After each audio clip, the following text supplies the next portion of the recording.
Hello, hello, hello. Welcome back, welcome back, welcome back. Welcome back to some more Holland Oats here in EU5. First things first, let's make sure everything is working. Hello, me. Hey, hey, right back at you, buddy. All right, let's see what we got going on. What's happening in our lives here? It's been a week since we last looked at the run here, so we did survive our first war against France. We didn't lose any of our main locations. Frisia was our subject, and so mainly we lost them as a subject, which, you know, fine. Let's clean up everything up here. Oh yeah, we can lower diplomatic spending here. We gotta take a look at budget and stuff. Unused trade capacity, we'll take a look at that in a second. Yeah, truces, I don't need that up there. Building missing. Employees, okay, fine. Yeah, actually, they are taking some time to employ, right? Doesn't, I think, doesn't this increase pop promotion speed? It does. Now, what is, paper and books in the market here? Let's take a look. Yeah, paper were good. Books were pretty good. So we might look to get a library here and in Amsterdam. We're doing pretty good with control. We got Amsterdam up to 100. We're increasing control in this this province. And then we're developing down here. Yeah, it would be great if Den Haag would get to 20 at least. And one thing I wanted to take a look at. Do we actually have a road? I don't think we have a road here. So I definitely want a road between these two provinces. How much would that cost us? 135 ducats. Oof. Okay. Yeah, lumber is expensive, though we're going to be making ducats once this hires up, because lumber is so bad in the Bruges market. Now, something I feel like I didn't talk about the last episode, something, or the last couple episodes, I really do want to move the capital to Amsterdam, and then eventually create our own market. Amsterdam has a very good natural harbor suitability here. So we got harbor capacity and the cost of our port buildings down. And then create a market here, and I think that will be very beneficial to us. Now let's see what we're doing here. Let's just give this trade capacity back. What are we doing here? What are we doing? Yeah. Pottery. But I don't want that much unprofitable trade, so we'll let the free market take its course. All right, let's take a look at our budget. We don't need that much diplomatic spending. Let's get this back down. Oh, that's why we had that. Now it all makes sense. Now it all makes sense. Yeah, we have high diplomatic spending because we have a we need a high diplomatic capacity because, and it's mainly because of our alliance with England. You know, we do have an alliance with Brabant here. It's still worth it, though. It's still worth it. We're spending quite a bit on Diplo, but it's still worth it. We do need to get our legitimacy up to 100. Oh, what is going on with this? We need to be able to tax them more. Okay. Anything else to note? Oh, we got some trade expenses. Oh, yeah, because we have negative trades. That'll get fixed next month. Stability, we're spending quite a bit on, because we need to get it up. If we are going to create a market,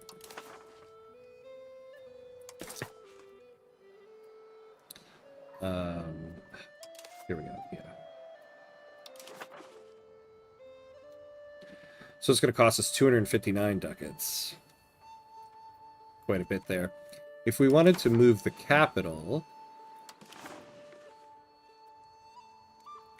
116 and 20 stability.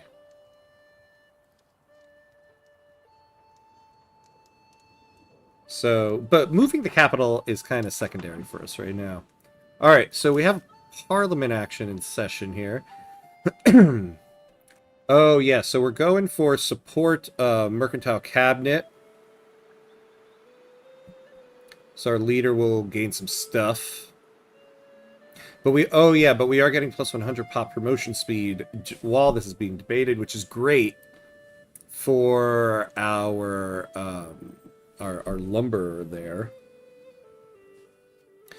But we're only 9% here. What can we do?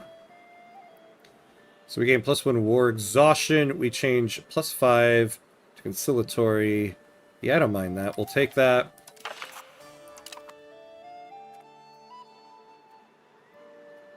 Change our central policy to administrative.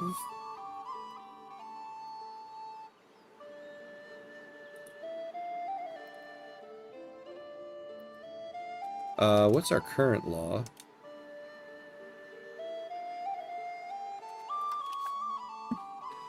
So we have a feudal administration, and they want... Was it Central Council? God, why do I have no memory anymore?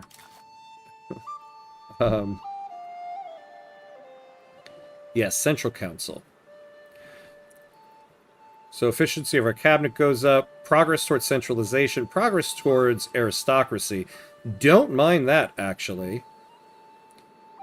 Oh, we'll lose 12 stability, though. But we can afford it. It's worth it, though. So we'll do that. And then... and we'll take 9 more. Alright. So we're at 45% Parliament, and we'll gain something. Alright. We're not building anything, and we don't have any money. We got a positive budget, but I think we're ready for the unpause. So, away we go.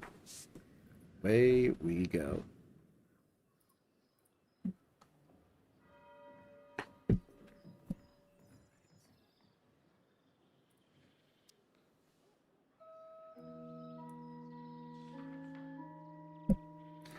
Let's do this, said Cow. Alright. So, we got positive trades now. How are we doing on institutions?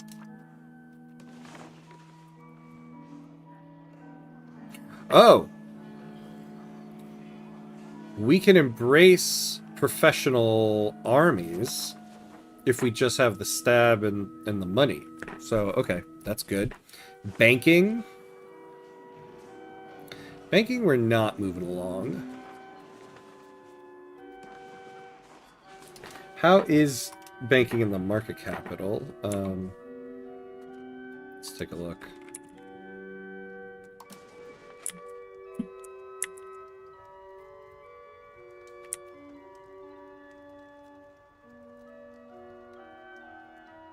Ooh, so banking is getting very slow progress. Where did it spawn? Geneva. Would we be able to do any trades there? Bratislav Bereslavich has announced their marriage to Mathilde von Heemskerk from Tiel. This is an attempt to secure the future of the dynasty. Yeah, great. Sounds great. While the Adel is somewhat perturbed at the idea of a foreigner working for their duke, our Serbian minister Bratislav Bereslavich has been widely praised for bringing fresh ideas and practices to the court. it seems that we can still learn a thing or two from foreign learning. All right, prestige and legitimacy. We'll take that.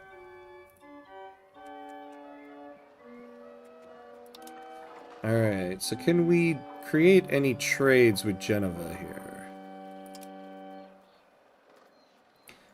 Nothing recommended. Also, what are we researching? Mills, all that stuff. Okay.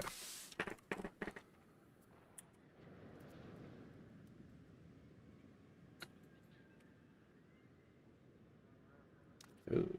All right, some places are starving. Not our places, though.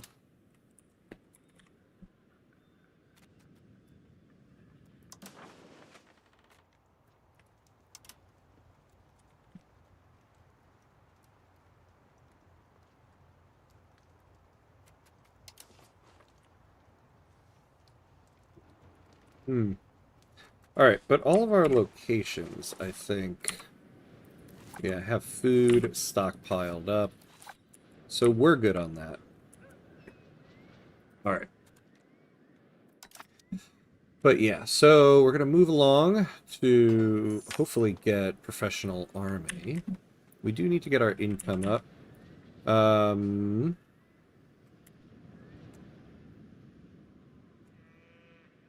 So what's next for us to build?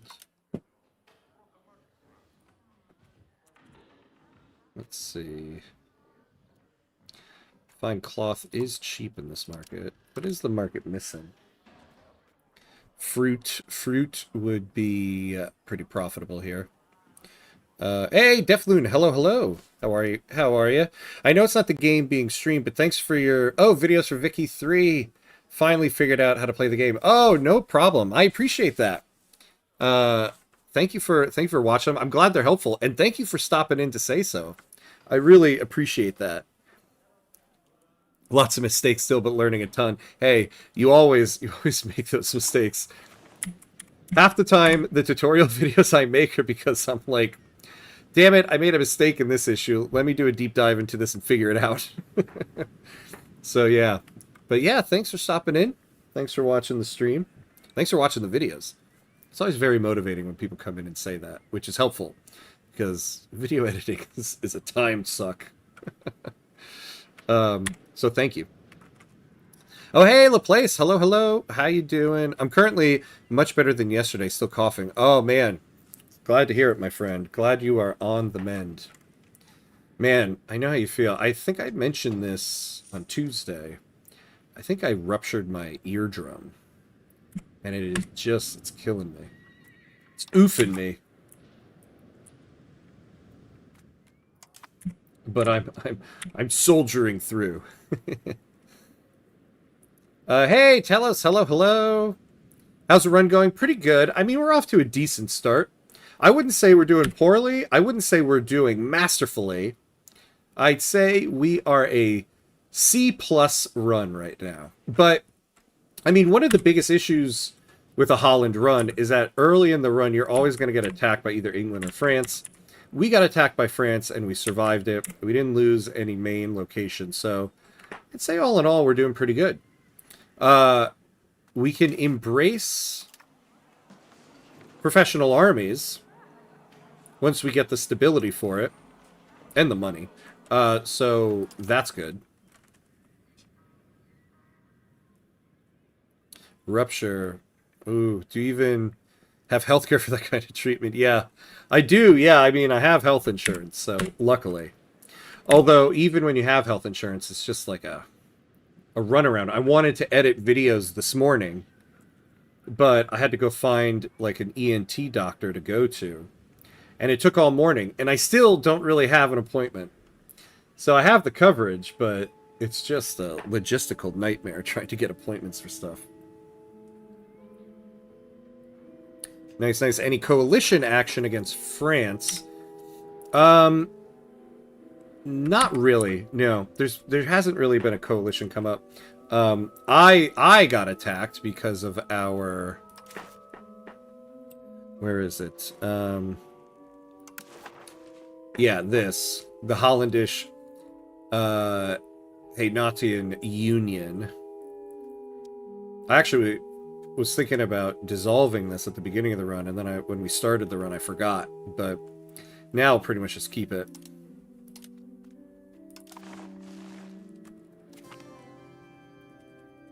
You know, health insurance in the US is just one step towards scams. Oh, you don't have to tell me. As a type 1 diabetic, I've been dealing with the healthcare system my whole life, and it sucks.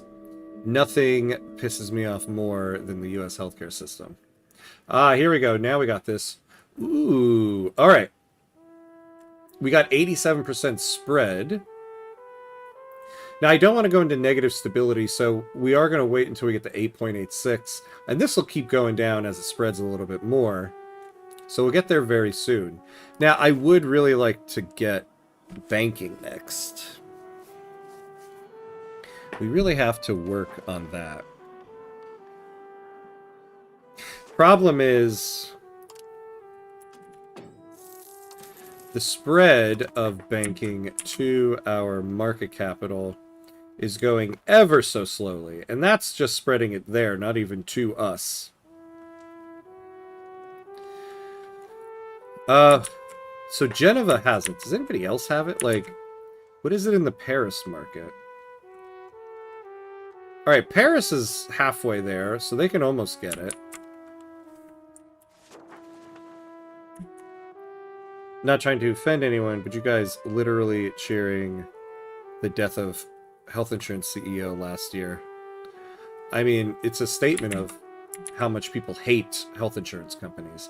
I mean, the thing is about health insurance companies in the United States, there is no benefit to them. They offer you no benefit. And people are like, oh, well, they negotiate to make prices cheaper, but the whole medical industry makes things more expensive because of that negotiation.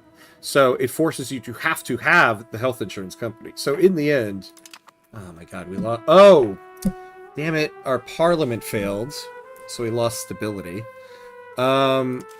Oops. You know, we're just gonna really bump up the.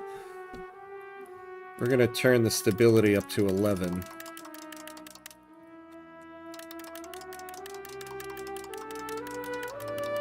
Because we can afford it. There we go. So yeah, the whole thing is a scam. So yeah, we can do some diplomatic actions.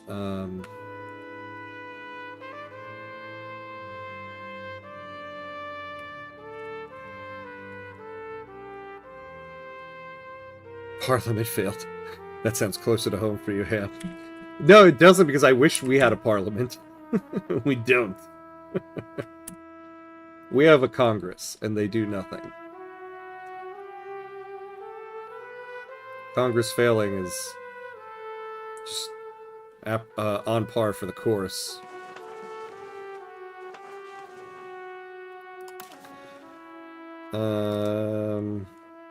Who's in this? Yeah, we're not gonna join that.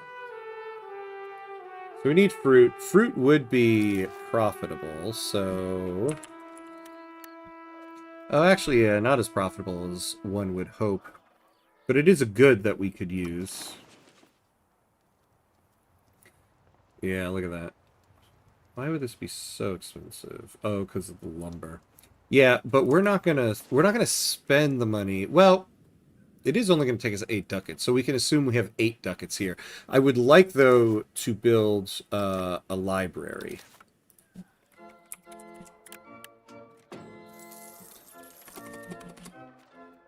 Hey, Corded, hello, hello, hello. How are you? Caught a bit of your stream. When do you usually go live? And I have your stream time to tune in next time. Oh. Well, the next time I'm on will be tonight. 8:30 Eastern. Then after that will be tomorrow night, 8:30 Eastern. I stream Tuesday, Thursday, Friday. I do 2 sessions, one in the morning, one in the evening on Tuesdays and Thursdays, and then one in the evening on Fridays.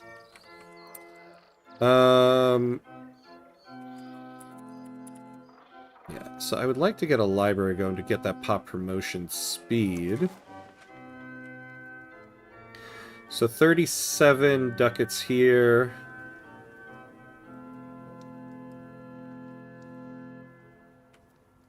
$36 there. Okay. So we'll wait to get up to that. So what, 36 ducats if we save the 8, we'll say when we get up to 42, we'll do that. But we do need to get the stability up. Our policy of cooperation with the burgeries have come to bear fruit in the form of economic development in many fields. The cities of the burgeries are prospering, and our influence in international trade is growing rapidly. Oh, good. I mean, we'll take development anywhere. And prosperity. This is good.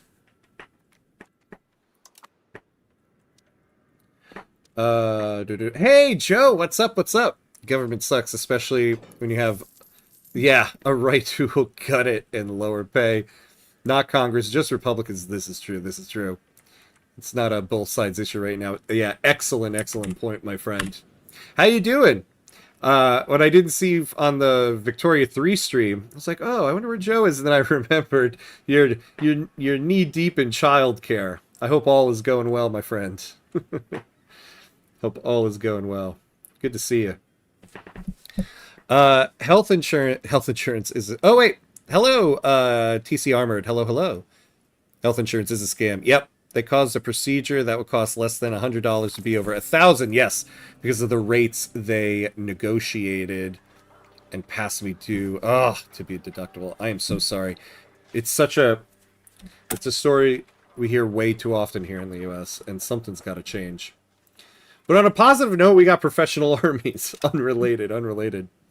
The doc was actively complaining to me about how much it was a scam for the patient.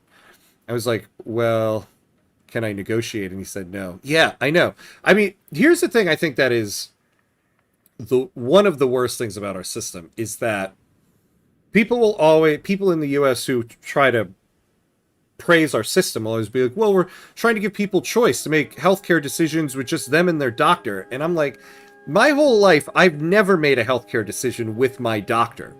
My doctor has told me the options I have and said, you got to ask your health insurance company about which one you can do. My healthcare decisions have always been made between me and a bureaucrat at the healthcare insurance company. You never make healthcare decisions with a doctor in the United States. It is always with a company. And I hate it. Hate it. But we're going to start adding some professional army stuff. Now, where are we on the tech tree? I think we're still doing, like, Age of Tradition stuff, right? Or did we get through all of that?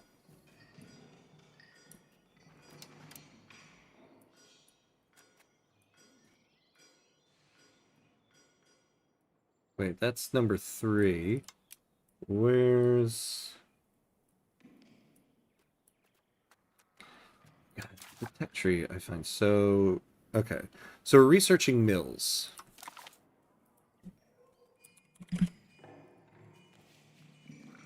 So mills is Renaissance, right? Oh, here we go. Yeah, we're over here. So we're gonna pause doing all this stuff. Yeah, let's just go back to the list. I do want to finish the mills, though. Oh, there we go. Okay. So, but I want to look at the tree. So we're doing mills, and now we're going to do professional armies. I want to get to the armory. So we'll do that. Oh, God. Where is it? There it is. And then we'll end up going for organized recruitment, drill army, and army. So that's 5 of them right there. So we'll just leave this in the list, and then we'll come back to it. Because once we build the armory, we can start gaining more manpower. We actually have quite a bit of manpower right now. like in terms of like the plus or minus each month. So we could actually afford to start building more.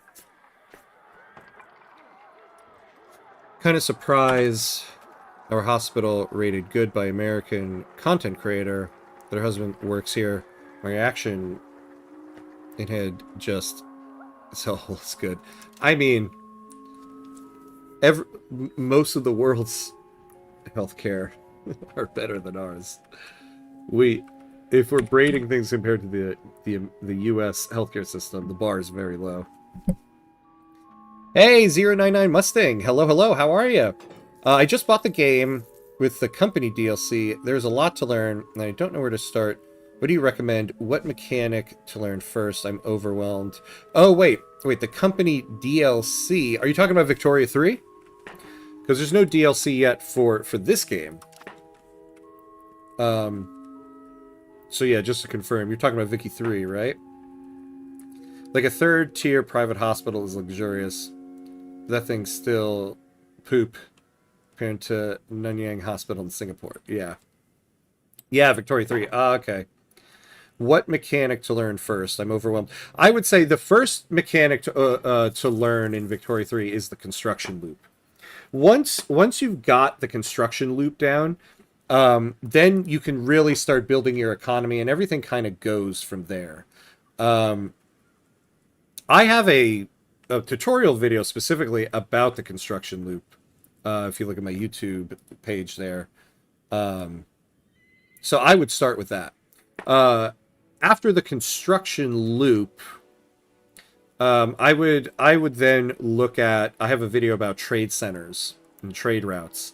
And once you can get down like how the trade routes and everything work, then you can also start making your goods more profitable. And I think once you get those two mechanics down, everything else can kind of blossom out from there. That's kind of my feeling on it. In our state, intellectuals do not stay cooped up in their homes or waste their time on strange theoretical concepts at secular institutions. Rather, they attend monasteries and use their gifted minds for the good of all that is holy. In practice, this means that we are blessed with practical knowledge from our religious institutions for the good of the people, the state, and our faith. Well, research progress is always welcome right now. The Geisterlashkin is very happy right now, so 5 estate satisfaction is fine, but research considered unholy. Yeah, no. We'll take this one. Oh yeah, you don't need to pay your fees for surgery if you have the national health protection that the nation obliged to give for every citizen. Yeah, I mean, healthcare in the United States is good if you're rich. I mean, we have, like, good doctors and, you know, tech and all that stuff. But none of it really matters if you can't access it. So if you're rich, I mean, yeah. The U.S. healthcare, I guess, is pretty good. Hey! GMR, hello, hello. Any last-minute predictions for the Vicky 3 DLC announcement today? Well, I think we all know there's going to be a big mechanic DLC for ships. They've pretty much blatantly made that apparent. So what I think is going to happen, last year, what we had... All right, good. So we're now researching professional armies. We had the big mechanic DLC in June, and then we had 2... flavor pack DLCs. So I'm just going to assume maybe it's the same schedule. I think we're going to get a big DLC dedicated to the Navy, and then obviously some Army changes as well, but mainly geared towards the Navy. I think because they're doing so much to the Navy, I think we're going to get a flavor pack for Great Britain. I think they're going to add a Great Britain specific flavor pack because changes to the Navy are just inherently going to change Great Britain.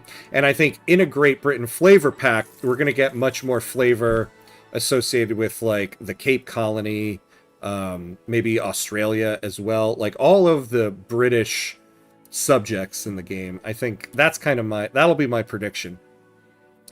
And then I'm gonna go out on a limb. Maybe the second flavor pack will be Great Qing. That's what I'm gonna go with there. We're definitely going to get another European flavor pack, but I think we're going to get an announcement about Great Qing. But that'll probably be the last one, like the Iberian Twilight flavor pack, if we're looking at last year's schedule. The coalition against Holland has formally been disbanded. This is a reason to rejoice, as no longer are we an international pariah. Hey! No suitable leader can be found, so the organization has disbanded. Great for us. Hey, Omega AK, hello, hello, hello. Welcome in, welcome in. How you doing? Ham has the best Vicky videos. Oh, thank you. Felt like I got a PhD in Vicky, and it has helped a lot. Oh, nice. I appreciate that so much, my friend. Thank you, thank you. I'm really glad they're helpful.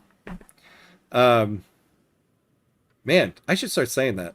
Ham Cuts 13, PhD, Vicky 3. I'll put that on a resume. See where it gets me. Yeah, okay. The market has low food stockpile.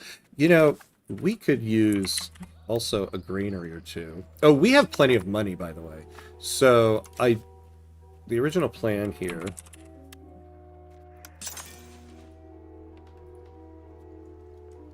Oh, okay, yeah. So we'll build it there first. Because we really need to increase pop promotion, just in general, in Den Haag and Amsterdam. Those are going to be the two main places we're building things. We have 100 control in both of them. I'm back playing CK3 because I like interfamily marriage. My religion can do that in North Africa. Nice, nice, nice. That's what CK3 is for. I saw some tutorials in your channel. Yeah, appreciate it. Oh, thank you. Thank you for watching. I appreciate the support. I'm glad they're... Or I hope they're helpful. Hope they help. It takes a village to learn these games, after all. Navy? In this economy? I wish CK3 had Navy and pirate content. Consider the meds are... Or do you mean the mods are full of them? Yeah. Well, we are getting a Merchant Republic DLC for CK3 this year, I think. Alright, so we got Imperial Authority modifier. Oh, we can lower the spending on stab now that we embraced professional armies. We don't want to totally get rid of this. So we can spend a little bit there. Cost of court. Our trade income is awful. Our tax base is awful.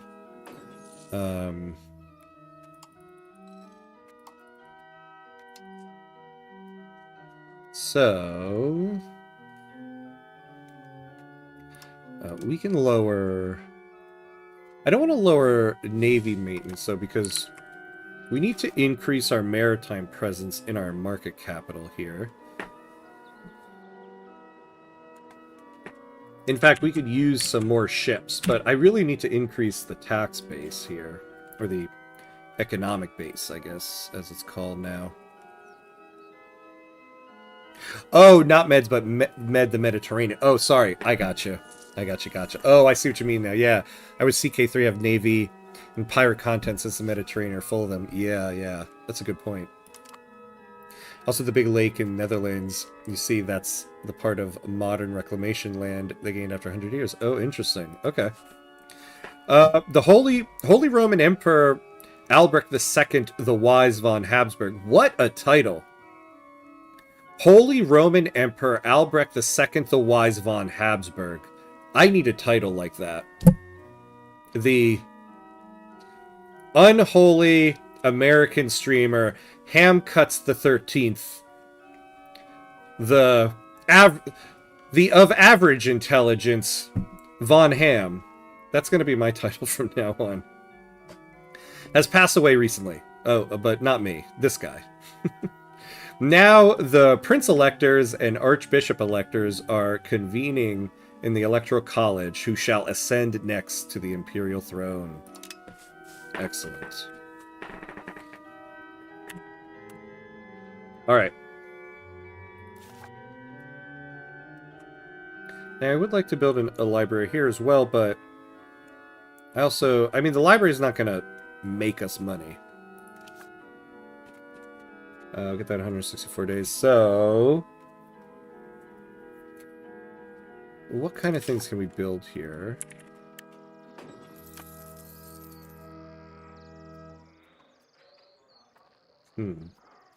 Let's take a look.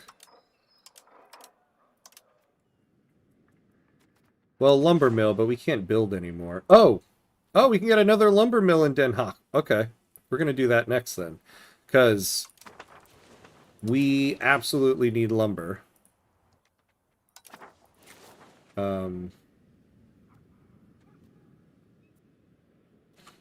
Yeah. Price is just expensive as all hell.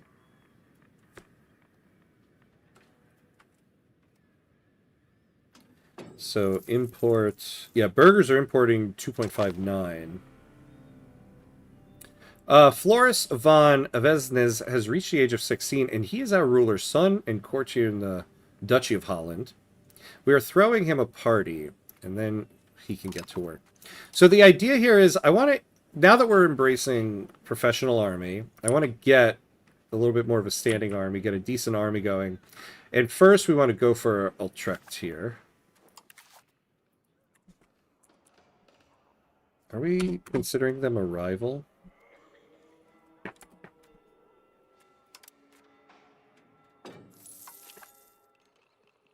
So we are slightly stronger than them.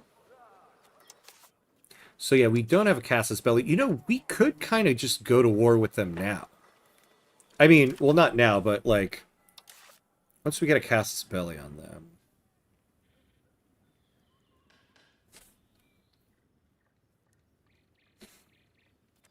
How much would it cost us if we went to war with no Casus Belli?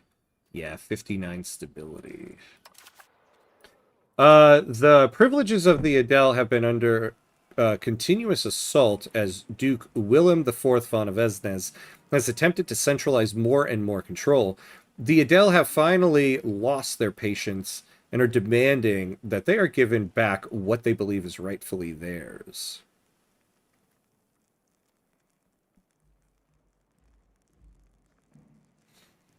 So the peasants are at 75 estate satisfaction, so we can have that go down by 10.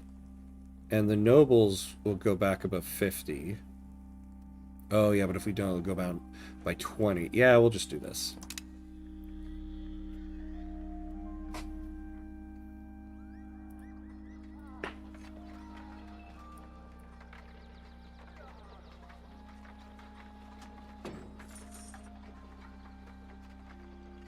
Alright.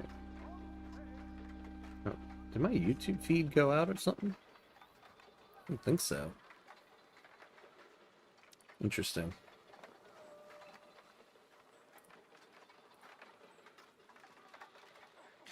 Alright. We're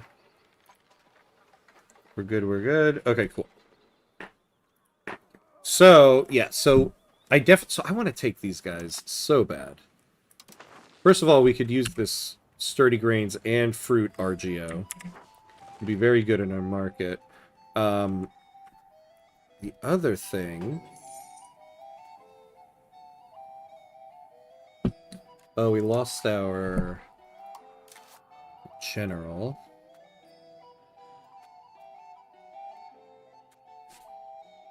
I don't know if I want to make my son the leader there. Though I could put him on the cabinet, and that'd be much better. Look at us. We have more authority than the nobles there. That's good. Who's in our cabinet? This guy would make a good general. Oh yeah, this guy Bratislav Bereslavich. Yeah. And this guy's part of the Burgerige, so that's good. So let's make my son the leader of the cabinet, and this guy will be our general.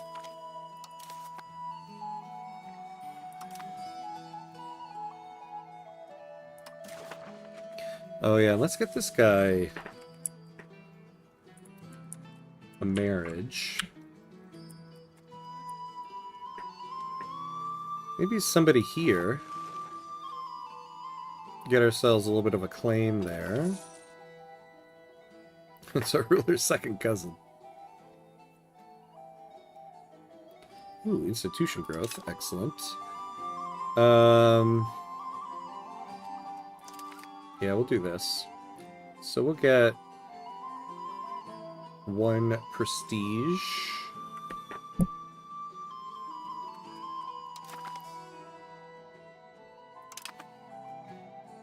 So he can start creating Grand Heir eventually. Oh, you know, when I was looking at the peasant estate satisfaction, I realized I was looking at the burghers and not the peasants. Whoops. Oh, we should be able to expand these guys. So let's do that.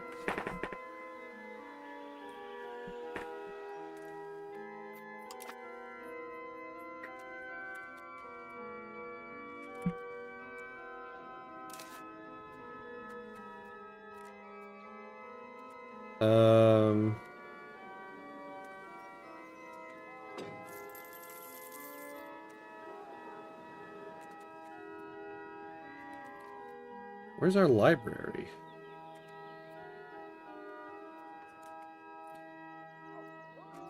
Oh my god, come on, tooltip. There we go. Nice. So it's all hired up. Getting plus 10 pop promotion speed.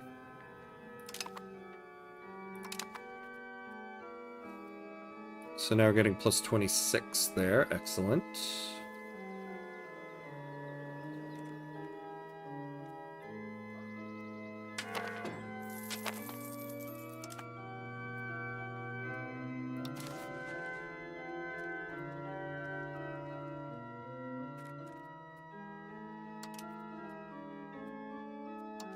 Who could we curry favors with?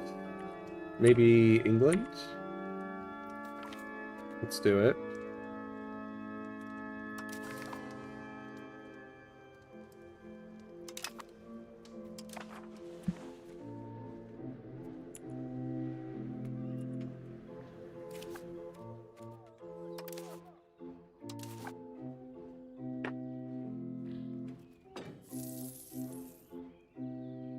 Oh, yeah, we should be increasing espionage.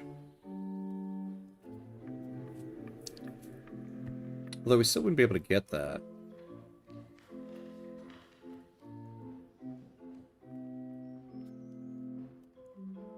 If we want to disrupt trade, well, no.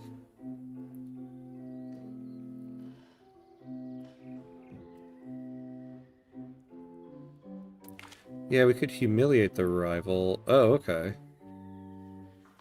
Alright, so let's read this and then we'll start doing espionage there.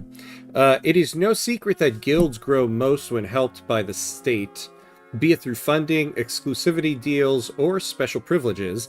Their organizations greatly benefit from state aid and in turn help command the economy in favor of the nation. Today, several guilds are fighting for state support in the vicinity of Leiden. We have various guilds to choose from, but only the resources to privilege one of them. Each choice comes with a set of benefits. We best choose whichever suits our overall national interests. So gain 2.5 stability. The Boreen gain 10. We could actually use that. The Bruges market gains 45 iron. I don't care about that. Ooh, our merchants gain 50 trade advantage in the Bruges market for 5 years. Actually, that would be very helpful. Gain 5 prestige. Because I think... What's our trade advantage?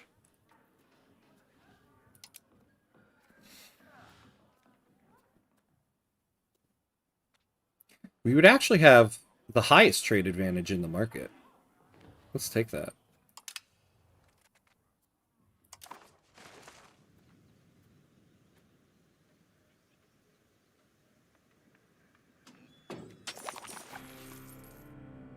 All right. Excellent. We've now researched professional armies. Excellent. Army maintenance is down.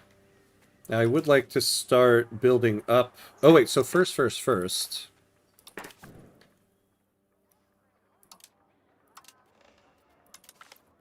Let's build a spy network.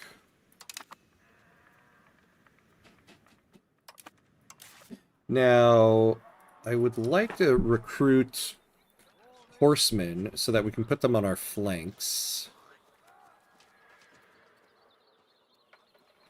So these would take +8 or -8 monthly maintenance. So we wouldn't be able to do 2 of them. I never remember which one I really want more of. The horsemen or the armored horsemen. So the combat power is the same. Combat speed is the same. But the horsemen have much more initiative. Oh, yeah, than the armored horsemen, which is the whole thing I want to get out of them. So we'll do the horsemen. Although we need 200 ducats. Oh, and we have inflation going. Let's bring inflation back down.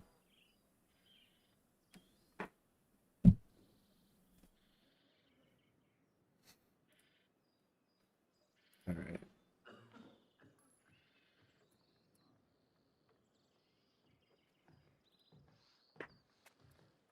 So we'll only have to do this for 1 more month, then we can bring it back up. 100 days left for the lumber mill.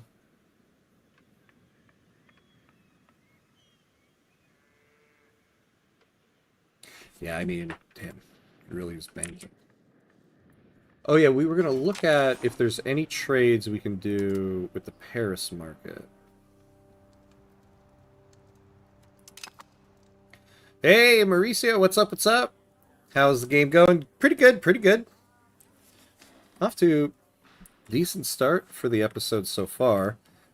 Nothing of major note yet, but it's EU5. All hell could break loose any moment. A group of renowned minstrels recently crossed our nation's borders. Their intention is to roam the Duchy of Holland's countryside, bringing joy to all who hear them. But some say only the ears of Duke Willem IV von Avesnes are fit to hear such wonderful music. Yeah, we could use +5% estate satisfaction for the Bourne. Ooh. +5 legitimacy. No. Well, look at this, though. What are we taxing? Oh. Sorry, guys. Let's lessen your taxes a little bit. Because I would like to get that legitimacy. Because once we get to 100, we can bring the spending down a little bit. How are you liking EU5? I've heard there are still a lot of issues, but curious on the state of the game from your perspective. So, my general perspective is I really do enjoy it. I like it. And I think it's definitely a game worth getting and playing. You know, clearly, coming from Victoria 3, that being my favorite game, the thing I enjoy the most in the game is the economic aspect. And I think there's still some issues with the economy in the game. And you can see it, too, from what people post about the issues they're having, is this grind at the beginning of the game to get your economy up and to get your positive income up. And it's possible. I think it takes time. And it's so, like, it's even more heavily tied to control now. We have pretty good control here because we're small. But also then, because we're small, it's harder to build enough things to get our tax base up. So, I enjoy it, but there are times where I find it very, very frustrating and time-consuming. So I still enjoy the economic simulation of Victoria 3 more. But it's still a very, very good game. It's still a very good game. I think it has things to work out, but I think it has things to work out like every Paradox game does. No Paradox game is ever finished until the next version of the game comes out. What are your thoughts on $30 an hour by 2030? Wait. Whoa, what?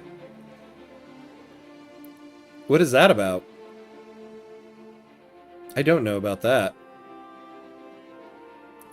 So is it hard to grow tall? Yeah. Yeah, it is. I think it is much harder to grow tall in this game than it is in Victoria 3. And I think that's mainly because... So, you need money to increase your economy. You need a good positive weekly balance to do that. And in order to get a good positive weekly balance, you need high control. And it takes a long time to increase control. So, by the transitive property of paradox, it takes a long time to grow your economy and play tall. So yeah. But, you know, that's also why we play these games, is because they're difficult. So, there's also that aspect of it, I guess. Oh, hey, Jack, what's up, what's up? Good to see you, my friend. How you doing? How's it going? A monastery inhabited by our monks has fallen on hard times. Due to a lack of both funding and new followers, the monastery has declined into a sad state of its former self. The monks are now begging us for help in the form of a generous donation, without which they will be unable to support the local population as they have in the past. So we can do that. Or they lose prosperity. We'll lose the money. I don't want to lose any prosperity right now. Ha! Your daylight savings has really thrown my schedule. Streams are an hour earlier. Yeah. You know, it's funny. Our friend Java said the same thing the other day. He was like, "Oh, I'm an hour late. Damn it." I mean, yeah, the whole daylight savings thing. I wish it wasn't a thing. It always comes out of nowhere. It's much easier to deal with now that we have cell phones and we all get our time from our phone, and that automatically updates. Back in the day when you just had to like remember and manually change your clocks, that sucks so much. So yeah, but it still sucks. So we'll be 3:30 p.m. again in about 2 weeks. Yeah, well, yeah, I never remember when the time changes. You just kind of wait for somebody in your life to be like, oh, hey, don't forget the clock changes this weekend. But yeah, it will go back to normal at some point. Oh, you guys do daylight savings on the 29th. Oh, okay. So yeah, there you go. It will go back to that then. So we go an hour forward and it goes to normal again. Okay. Yeah. You know what's funny is, for me, I'm always an hour late for all of the EPL games on the weekend. I'm always like, the time that the games start are always kind of thrown off for me. And then when you guys do daylight savings time, like a couple weeks later, I also don't know when that happens. And so suddenly, just when I'm getting used to the games being an hour later or earlier, they all go back to what they were before. It's just a weird system all around for everybody involved.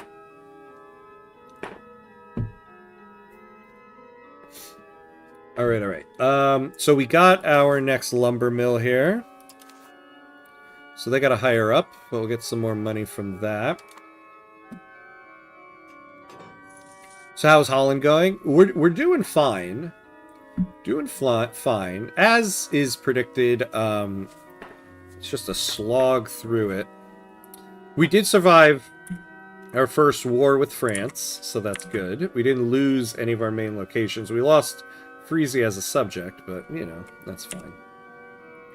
So we got through that. Our next big goal here is to take over Utrecht. We have an alliance with England, so that's good. And we've embraced professional armies, so we're now researching that. So we get our recruitment speed up.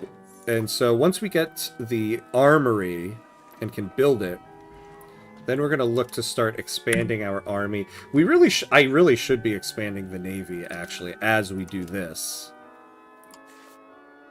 Yeah, look at this. Okay, I should be doing this. Oh, actually, no. We can afford... Oh, there's monthly maintenance of 0 on that. Okay, let's do another one of these guys. Oh, And we are at the hour mark here. I don't think there is much you can do about the economy, really. I think it's just a waiting game. Yeah, it is. I mean, we have good control because we're so small. So now we just need to build up our tax base because our current tax base sucks. So we have the control, we don't have the tax base. But we'll get there. We'll get there. But we are at the hour mark, so we do have to take a quick 90-second break and play ads so that we don't have ads playing during game time. Pay homage to our loving gods of ads. So 90 seconds, and we'll be right back.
All right, and we're back. And we're back. One of these days, I'm going to be able to go to the bathroom and get a drink and get back to the computer in 90 seconds. It never seems to work. Maybe that was too much information there. All right. But we're back and we're going.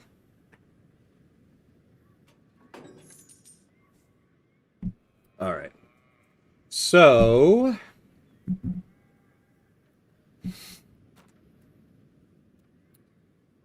fur in the Bruges market. Let's take a look at top needs. I haven't actually looked at that in a while.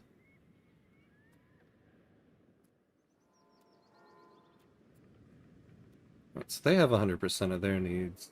They have 100%. There's probably an easier place to look at this, but whatever.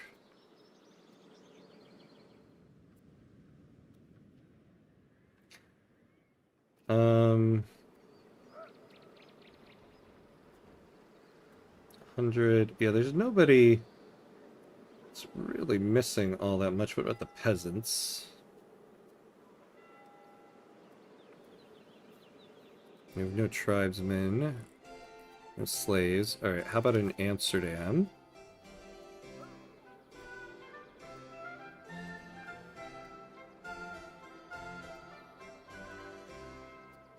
Now, we could also use some investment in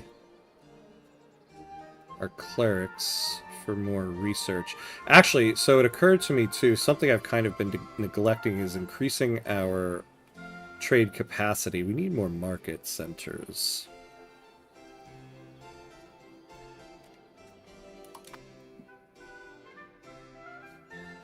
Yeah, the future of Victoria 3 is today. That's right. I'm excited. I'm excited for that dev diary. You know, since I always do this Thursday morning stream, the dev diaries are always released while I'm streaming. And so I always have to, like, wait a couple hours until I can actually look at them. What do you think will be the next big expansion for Vicky? I'm excited for the Navy military rework. Yeah, I think my bet is that, I mean, well, this isn't a hot take on my part, but yeah, we're gonna get a mechanic DLC for the Navy. That's kind of apparent. Hot take. But no, I think we're gonna get, I'm gonna put my money on, I think we're gonna get a flavor pack for Great Britain. I think a Navy rework necessitates a flavor pack for Great Britain. So that's where I'm putting my money. The second flavor pack, who knows? So I'm just going to go out on a limb and say it'll be Great Ching. But I do actually think we're going to get a Great Britain flavor pack announcement. A careless turn of phrase by Duke Willem IV von Avesnes has greatly offended Duke Renaud III von Wassenberg. Mollifying him will not be easy without losing face. Who's this guy? Oh, okay. He's the ruler. Hey, I just married my son to your... Who is it? Your daughter? You don't have any kids. Who did I marry my son to? There's somebody from there. So they gotta cast this belly on us? Oof. I'm not gonna lose 10 legitimacy over this. I think we can take them. So go ahead. Get your Cassus belly, my guy.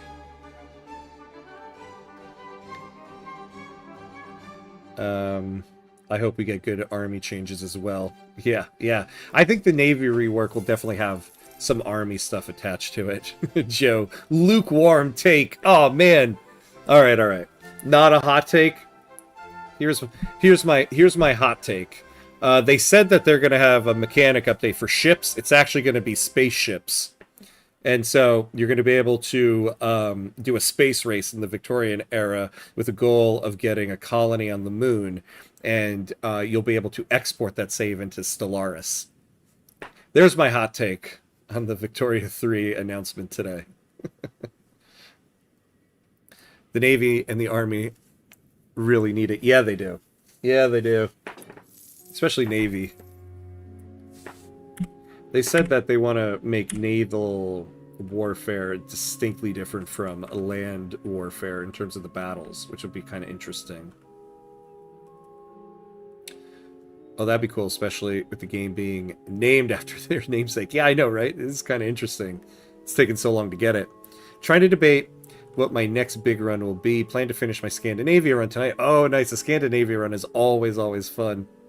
Debating on another small or major country in Europe, or go to the Americas, or maybe Persia. Persia is a fun one. There's a lot of good content for Persia. Now we're cooking with beef grease. Yeah. Nice. There we go. Now we're cooking with beef grease. I love it. All right. So we're doing Drill Army, and then next we get to Armory. Let's add some more stuff to the queue.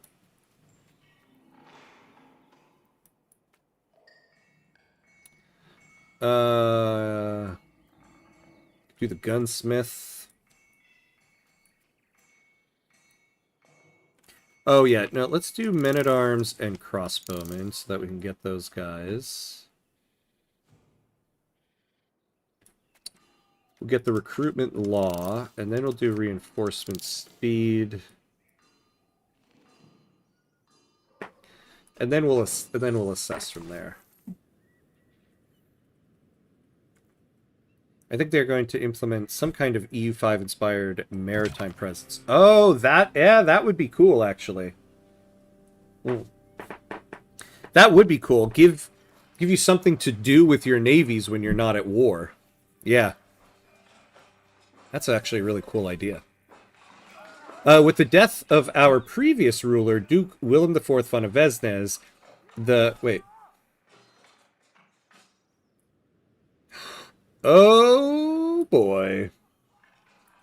With the death of our previous ruler, Duke Willem IV von Avesnes, the succession of Holland hangs in the balance as no clear, uncontested successor is determined. Leader Jan van Avesnes is the first rightful claimant to the throne by law, yet his claim is challenged by Florent de Avesnes. Holland is on the fringe of bloody conflict if the strife of the van Avesnes is not resolved soon. So we're about to get that content for Holland.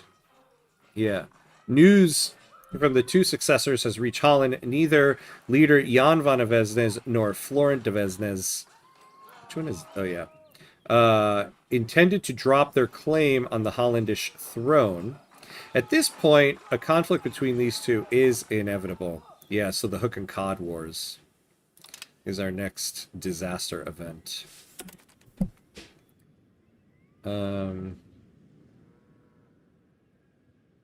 We are, as we currently do not have a duke, the country is now ruled through an interregnum. Interregnum. Okay. Floris von Avesnes becomes the regent. We bring sad news. Duke Willem IV von Avesnes has died at the age of 52. You don't say. And he was Duke of the Duchy of Holland. His late grace died while the navy was in Scheldt estuary. His naive meddling in foreign affairs brought nothing but misunderstandings and new enemies. Aww. How are you going to do our guy like that? One of the dev diaries previously did mention something about control or something like that. Oh, yeah. I remember that. And I remember you pointing it out way back when. I do think they need to add something to do with the Navy when you aren't at war. Yeah, as in the Victorian era Navy was a power projection even when not at war. Even today, that still stands true. Navy is a big power projector attack. Yeah, agreed. Agreed. All right. God, what's going on here? Yeah, so this was our son. So he's now considered the regent.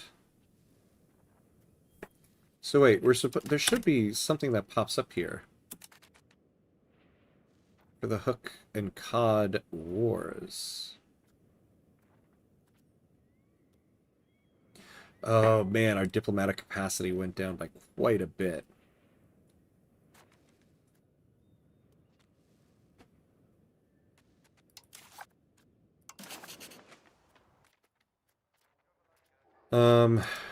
Yeah, wait, why?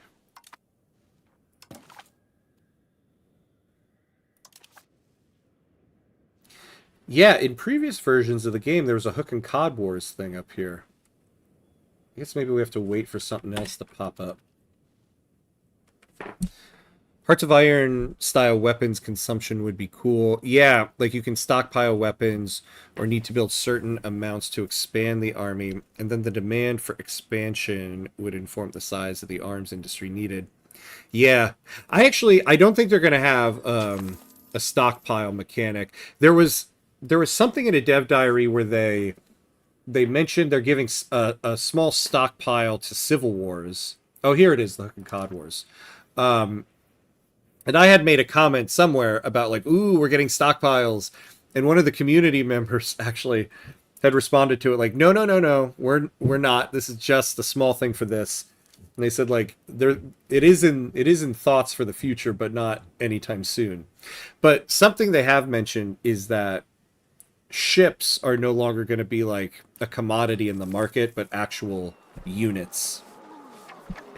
So we're going to get some units on the board.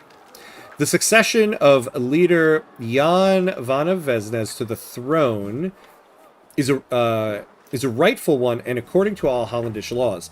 However, it is not an uncontested one, as the ambitious pretender Florent de Vesnes has started a campaign within Holland with French support to claim the throne for himself. Why is this guy the legal claimant?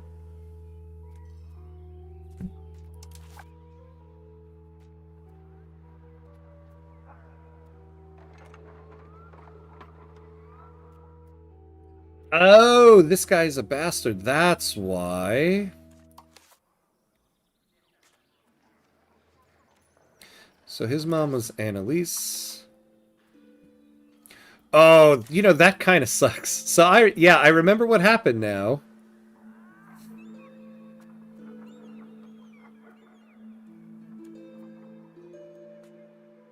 Wait, his father is Guillermo the Third. Yeah.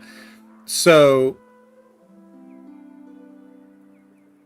yeah, oh yeah, the Duke here. So I remember, so the guy that he's married to, he cheated on his first wife, had this guy out of wedlock, but then his wife died, and so I married this guy's mom, and then we had another kid. And so they both have the same mother, but he was born before they were married, and he was born when they were married. And now we got a war about it. Oh no. In the midst of the crisis for the royal succession, the estates themselves wage a conflict against each other in order to expand their influence and privileges. Atop of this, the two claimants have found external and domestic supporters for their cause. Florent has gained the popularity of the Burgerige as well as the loyalty of the cities, and has founded the Cod faction. Okay, so this guy are the Cods. On the other side, leader Jan has managed to earn the loyalty of the Adel, who see him as the rightful successor to the throne. This group of nobles has founded the Hook faction to defend their position against the Cod. So here's the Hook and Cod. This guy has the backing of the nobles. This guy has the backing of the burghers. Who has better stats? 21, 20, and 24. Ooh, by far this guy. I think we're going to back the Cods. Man, we're going to lose 20 stability no matter what.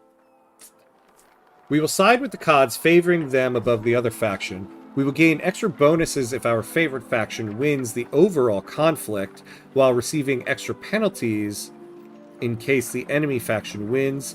The Cods gain +1 point to their influence score, currently 0. The Burgerige gain 10 estate satisfaction. The Adel lose 15. Every owned location which is neither an urban location and has less than 20% of its population as burghers gains +15% pop satisfaction, while up to 4 locations which are either a town or a city and have less than 20% of its population as burghers lose 50 pop satisfaction, and join the Cod faction rebels. Okay, we have a lot going on here.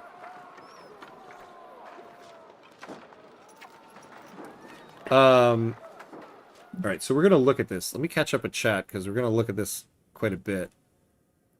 And I don't want to I don't want to go too far behind in chat here. Game indirectly mocking you because you're the state. Yeah, always Paradox Games mocking me. Yeah, I do think they need more supply mechanics. Yeah, I think there are elements of supply in the current system, but not enough. Yeah, true. This is a Crusader Kings all over again. You could make a movie out of this situation. Yeah, hand deciding the future of the country. Let me look at your stats.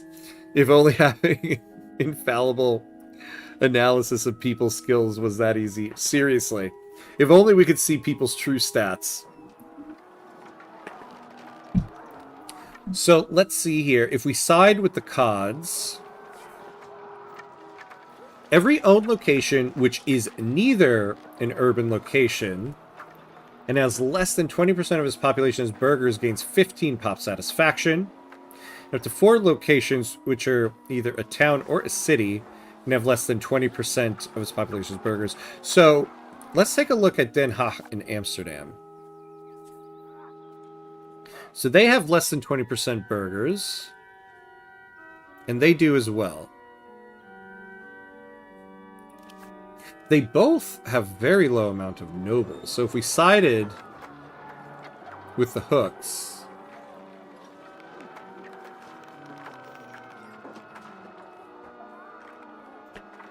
Oh, so this is going to happen... This part right here, this is going to happen no matter what.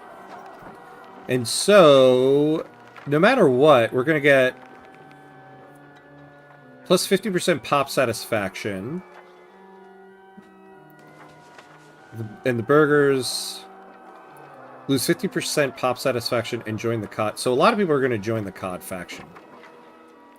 So let's side with the CODs. Now let's take a look at this event here. So while this is active, we're losing 20% crown power. And states lose equilibrium, monthly rebel growth. So to complete this, the hooks have secured 10 influence score, or the CODs have secured 10 influence score. How do we get influence score?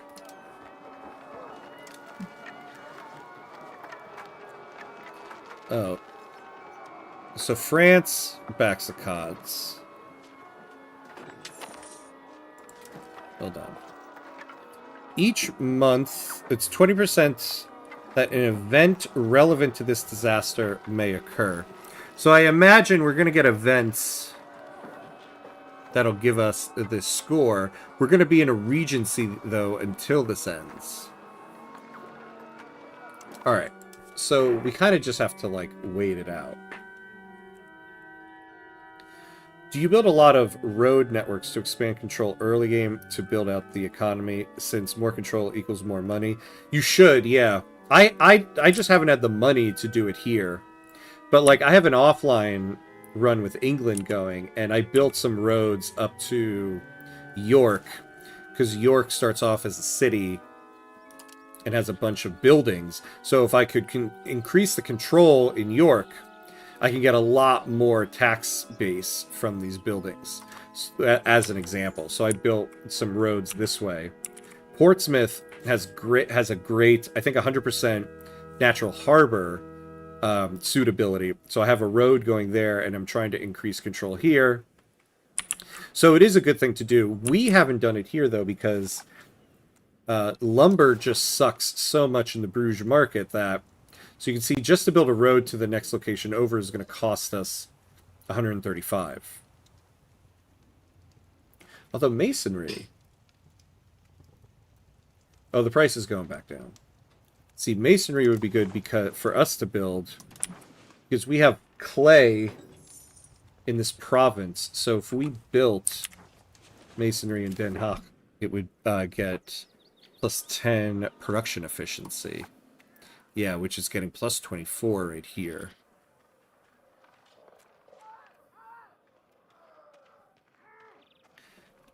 We might build another one.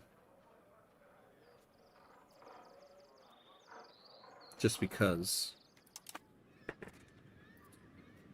Oh. Yeah, combine these guys. We also need a leader for the Navy.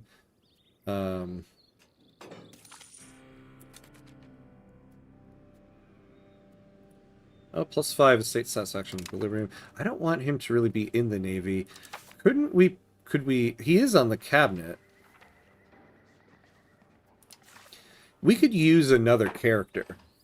I think maybe when we get our parliament next, we'll do one of the options that will bring us another character. We'll get a good naval commander. So we need to increase maritime presence here because this is our market capital. And we have very low market right here. Yeah, Portsmouth is a big naval city in real life. Yep, so it makes sense. Oh, it's where the HMS Victory is. Oh, cool. Even I've heard of the HMS Victory. Yeah, it makes sense. I mean, just the name of the city itself will kind of gives an indication of what they do there. Yeah, so we're going to be under our diplomatic capacity here for a little bit.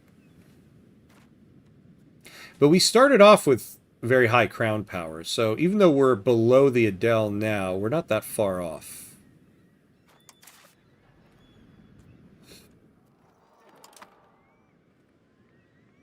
All right, we got some money money.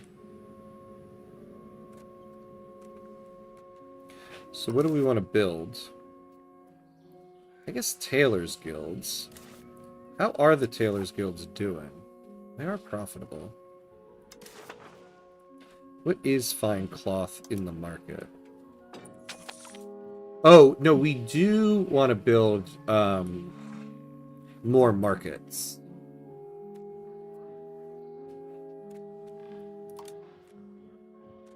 Yeah, because we don't have a lot of trade capacity, so let's build them here. It'll increase our market access in the Bruges market, and eventually I want to create a market here in Amsterdam.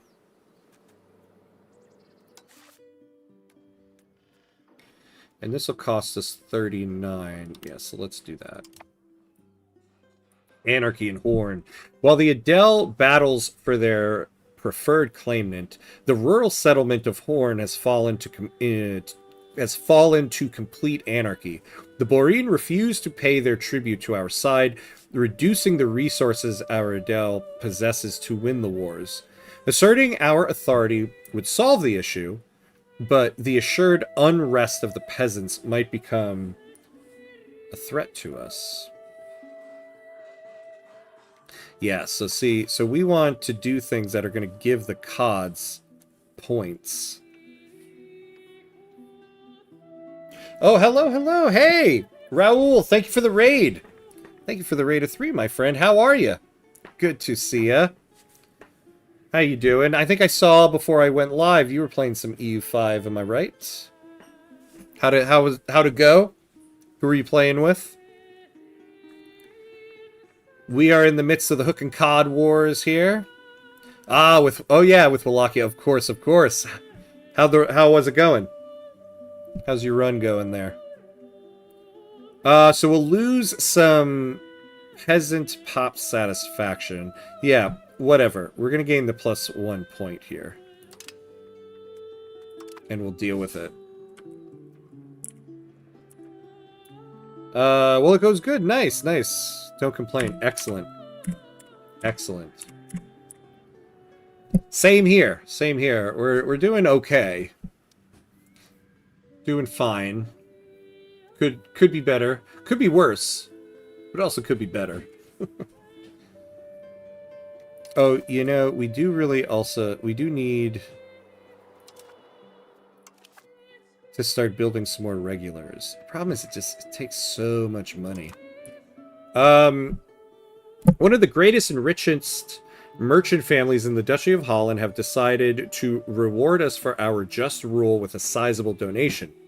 As well-respected traders who built their fortune from commerce, the family has developed a reputation as generous patrons of religion and the arts. Now, with this newfound wealth, we can strengthen our coffers and give patronage to new talents. One artist, Arno Erasmus, has begun to achieve some renown in local circles, and claiming his services could be quite the boon for our court. Ah, more money? We always take more money. Ooh. No, +15 prestige. Oh, and this guy moves here. Oh, and he's an artist. Well, hell yeah, we'll take that.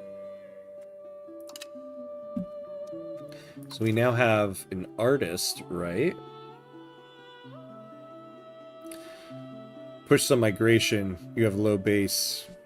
You have your own market, or you use someone else. We are in the Bruges market, so we're working up towards creating a market in Amsterdam here. We just don't quite have the money for it yet.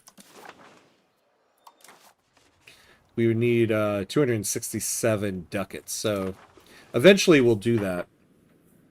we're looking to do that. Oh, here we go. Here we go. Here we go. I did not play in Holland, so I don't really know the place. Yeah, Holland is tough because games start, you get attacked by either England or France. So we got attacked by France. We survived it. But you also just have...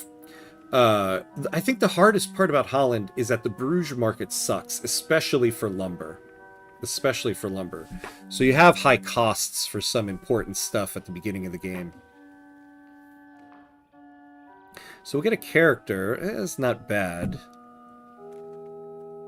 Increase ties to neighbors. Yeah. Increase ties to subject. Market regulations. Get trade efficiency. Plus 20 trade advantage for 10 years. That's not bad, but we have a lot of trade advantage there right now.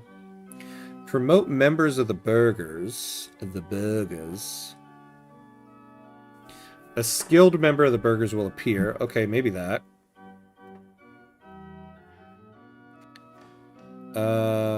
Sponsor a cathedral. No. Sponsor the noble arts. Actually, we could do this to help increase what the Adele wants. But no, I really could use a skilled person to lead our navies. Find the place that has the best developed condition. Yep, of course. We're also increasing development. Because we need Den Haag to get above 20. Make it a town and build a market. Yeah. Well, Amsterdam is the best place for us to build a market. So this is where we want to do. So we just need to get the ducats for it. Oh, you got market preference in the Cologne market. Nice. Instead of using the Bruges market. Ah, interesting. Good idea, maybe. Then the income in your market country increase, and you'll also push migration. Yeah. Bruges merchants being told their market sucks, and it's the worst part of the country. Yeah, it is. And tax the estate max above 50 satisfaction. Yeah, we're taxing them as much as we can. You can just request market preference in the Cologne market. Oh, okay. They seem to always accept it. It worked well for me. Oh, interesting. Okay. Build it when the best conditions, developed conditions, landscape-wise. Yeah. Yeah, we do also want to move the capital to Amsterdam, because they are a natural harbor. But we also just need, we need buckets. I always want to call ducats buckets. We need buckets for that.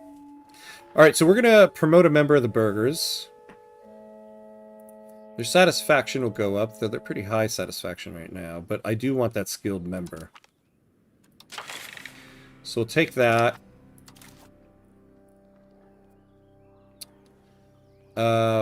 No, we're not going to do this. I don't want to lose stability at the moment. We need more stability.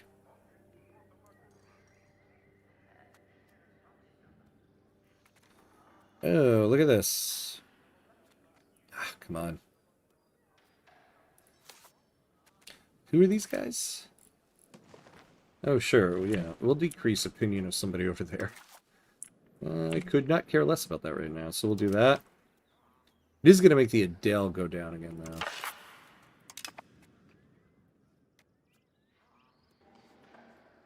though. So we'll keep it at that for now.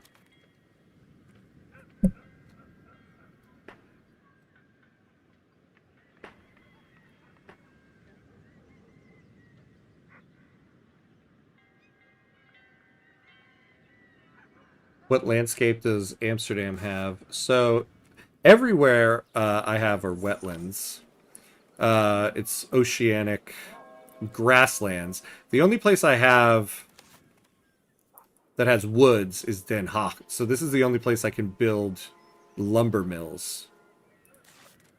And then they also have coastal location. The cities of Holland see our current situation to slip away from the control of either side. The town of Amsterdam in particular has shown disobedience. While this undermines the current state's legitimacy, This defiance of paying taxes to the hooks comes in handy to us. By granting the town additional autonomy, we can expand our advantage over our enemies. Yeah, so we definitely don't want to do that. Oh, man. So we need to do this. We're going to lose 33% control in Amsterdam. That really sucks. I mean, luckily they're at 100 right now. They have 90% proximity. And we're currently using a cabinet action to increase control, so we're going to have to do this. Oh, that sucks so much. But we're at score of 3 for the Hook and Cod Wars here. Dalimir Prenusik, a political exile from the Kingdom of Serbia, has appeared in our court.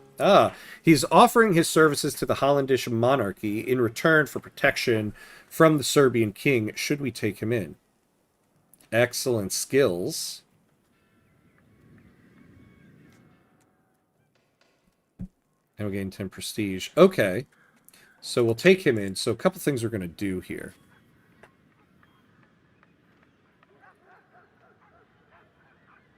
Cold market is definitely better than the Bruges market. Yeah, the Bruges market sucks. It really does. Also, to scale up the economy, you should use the migration in the capital. For example, in my game, I'm with 30% of the country population. Capital where also the market was. Yeah, because then you get building slots. Yeah, grassland is good for dev. Not good for wanting to build lumber, though. And wetland is good for iron. Yep, and later because of the building scale efficiency.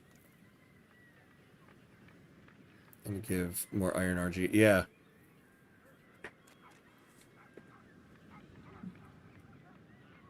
Yeah, buildings that make wood have better efficiency than the wood RGO. Well, we don't have any wood RGO. So that's helpful.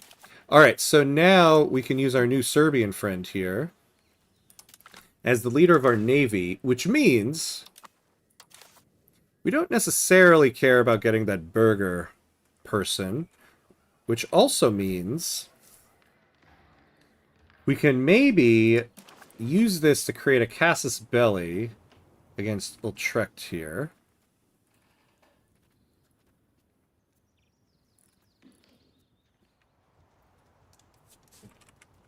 Oh, they also have stuff over here. Because that would be very helpful to us right now.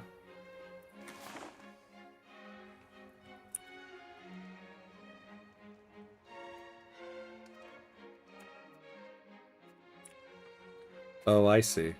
Yeah, no, just this.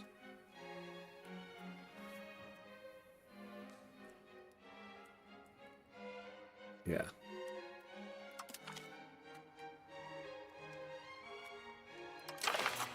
Hey, we got our Casus Belli. Rub that Casus Belli. Would they give you market preference in the Poland market? Oh, yeah, so let's take a look. You know, I've never actually done this before, though. So how do I do it?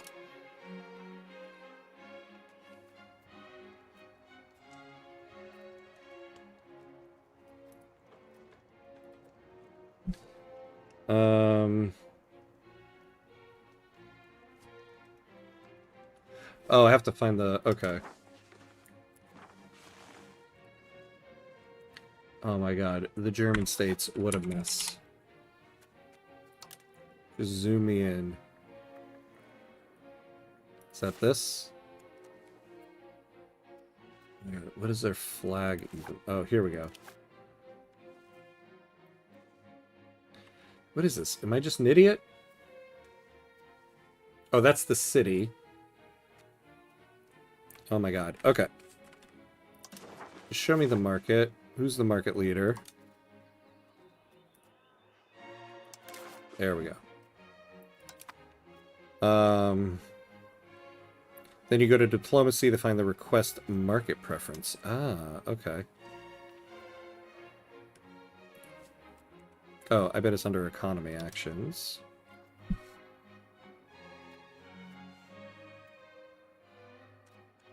Is it request market... Oh, market access preference. If they accept, We get a preferred market access with Cologne. Lists market protection between the countries. Relationship ends if war breaks out between the two countries. Relationship ends if war. Holland gets 30 opinion. Yeah. Oh! Yo, Marisa, I think I did miss your comment. Did you miss what government type you want? I just don't remember it. Oh, I mean, I would like to eventually go to a republic at some point. Hey, Outer Signal, what's up, what's up? Good to see you. How are you? Basically pulls you towards their market instead of Bruges, and the Cologne market is a better one. Yeah. Yeah, it looks like they'll take it. So let's do it. Is accepted. Is given the Hollandish locations better access to their markets. Okay. Now, is that going to help us with trade in that market too? For the time being? Oh, you might already... Oh, yeah, we do actually with Flanders. You might want to cancel that. Now that you say that, I forgot. We do have some type of agreement like that.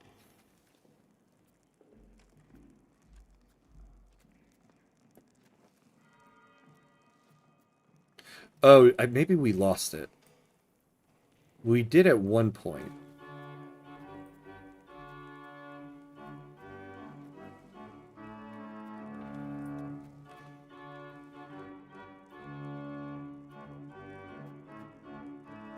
Yeah, we don't have it anymore.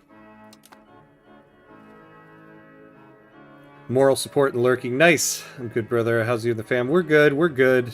Surviving. Yep. We're all doing good, hopefully. Alright, so...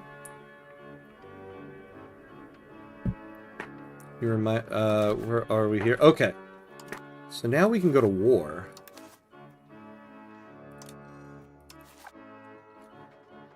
So we're slightly stronger than them.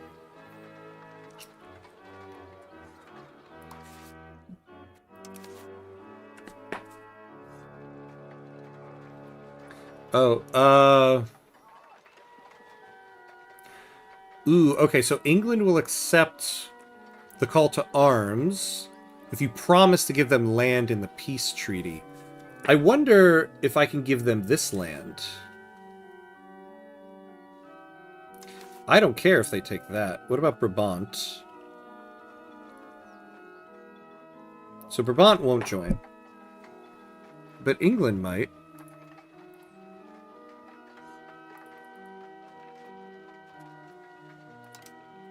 So let's promise them land.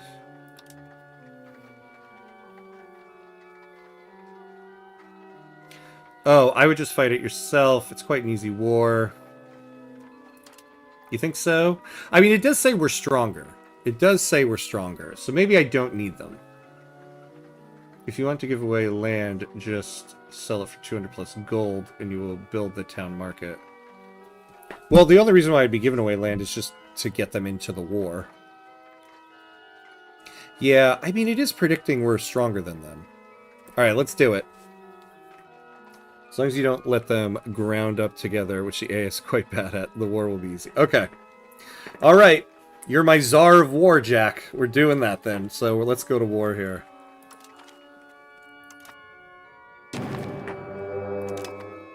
So let's raise the levies. Oh, okay, cool. Okay, that makes me feel better. You've done this war quite a few times. Haven't lost yet. Alright. We shall see. And we don't really need much naval stuff. Oh, I should have raised everybody and said meet in Amsterdam.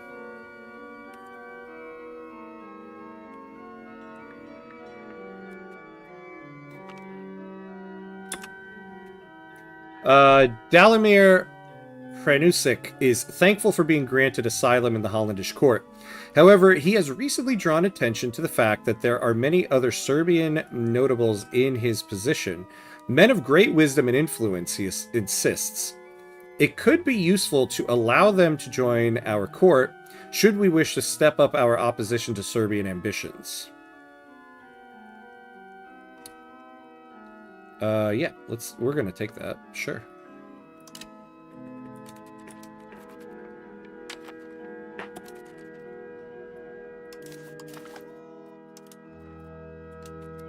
Oh no. Oh, they made it there. Okay. So let's go take them.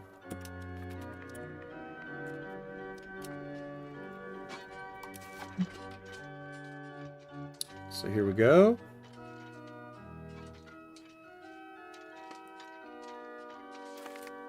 Alright, and we won. While the Adel battles for their preferred claimant, the rural settlement of... Oh boy. Trudenberg has fallen to complete anarchy. The Boreen refuse to pay their tribute to our side, reducing the resources our Adel possess to win the wars. Asserting our authority would solve the issue, but the assured unrest of the peasants might become a threat to us.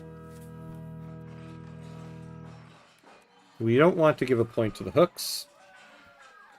So the Serbian pops lose 50% pop satisfaction. Okay, well, we'll take that. So we're up to 4 on that.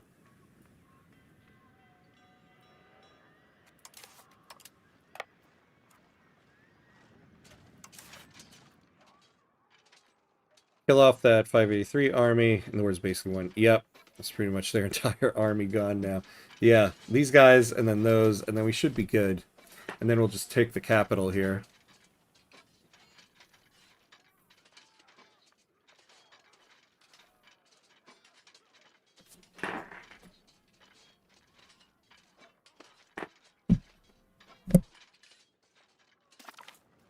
We won!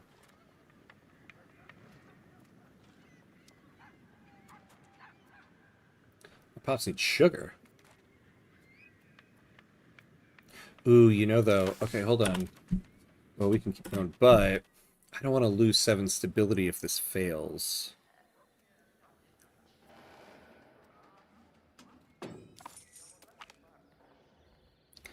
We'll lose 2.5.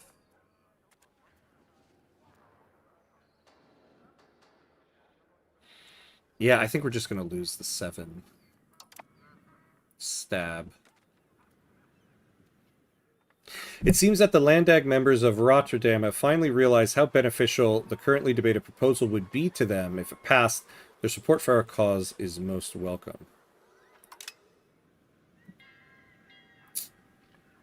Yeah. Yep, told you this war is an easy war. Alright, good call, my friend. Good call. Normally they come at you in small ways, which makes it very easy. So they're like the henchmen in a kung fu movie. Just one at a time.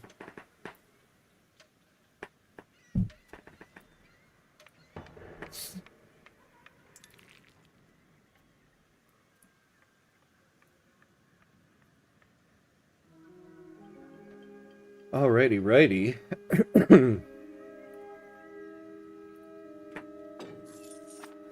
Alright. So now...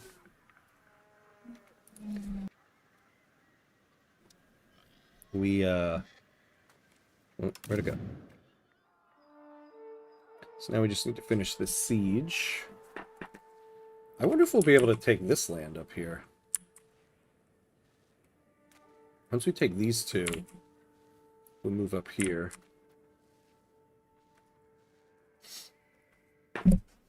Hey, John, what's up, what's up?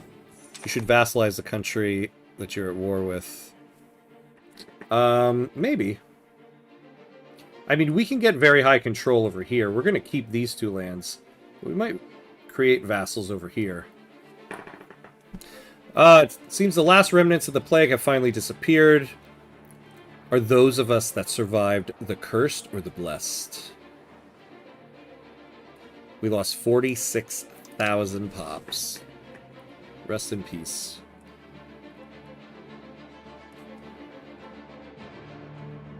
Hmm. No, I should take a look at, just generally, what eventually are we going to need in order to form the Netherlands?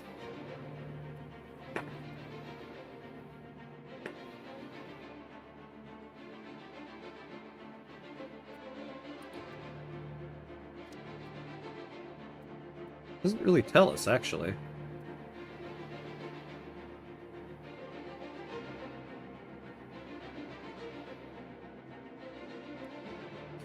I guess, what, we just need 28 locations?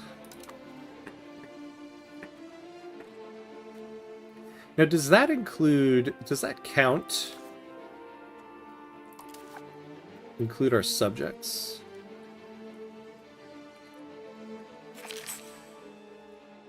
Oh, okay, if we zoom out.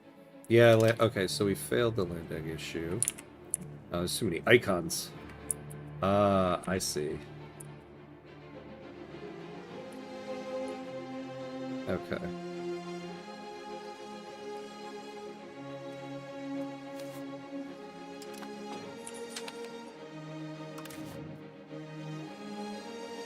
You can just click vassalize them and annex the province you have proximity to. Yep. Yeah, I know what to do.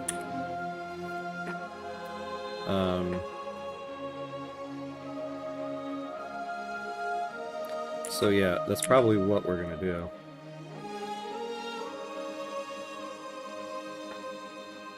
Oh, you know, hold on. We also have budgetary issues while we're at war here. We'll lower that down. We really do need... Oh.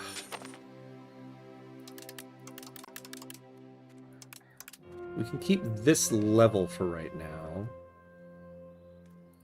We really need to get out of this stability hole, though. Although, I think I forgot, though.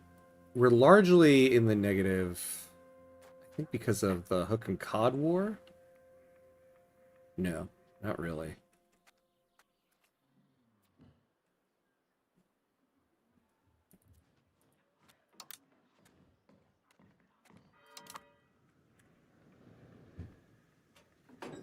Not following closely enough to have an opinion, but I trust General Jack. Yeah, General Jack has not steered us wrong in the past, nor in this war.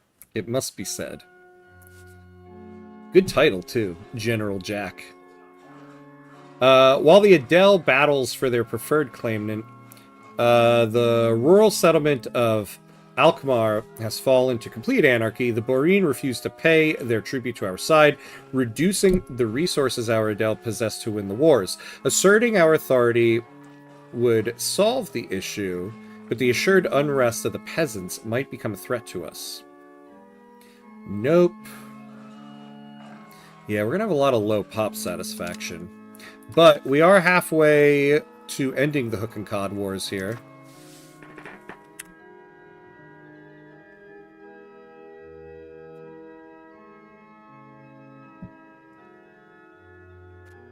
We do have some Boreen surgeons here. Oh, poop. We are taxing the hell out of them.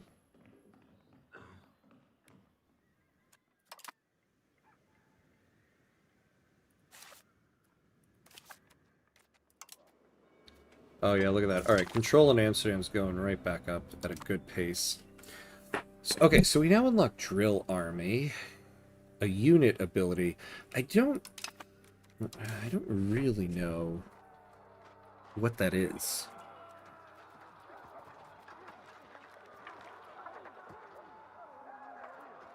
To be honest.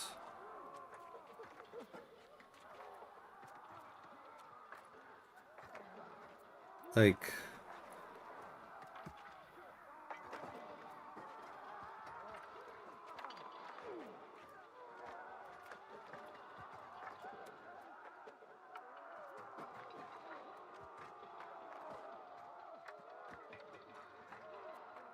Oh, here we go. So... Monthly experience gain. We lose 90% army morale. Army maintenance goes up. Oh, I see. Interesting. Okay. The Cods have assembled a rebellion force in order to combat the Hooks. Many members of the Adel see an opportunity for themselves to force more privileges from the Hooks. Or face them on the battlefield. Oh boy. Oh, but the Cods gain +1. Good for us. Well, nobody's going to see anybody on the battlefield because currently they're already on another battlefield.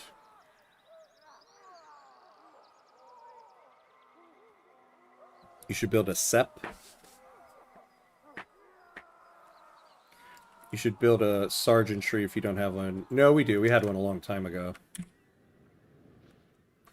We've embraced professional armies, so we're actually working towards unlocking the armory building right now and getting that. A few slightly shady-looking characters have appeared at our court, offering their service to our duke. They claim to be willing and able to do things that any proper ruler would never deign to do publicly. We gain spy network in Serbia. We lose some coin, though. Yeah. Let's get the prestige.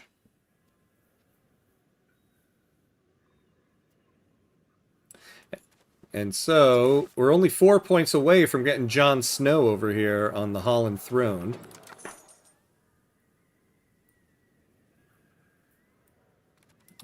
Alright, we're at 21% now.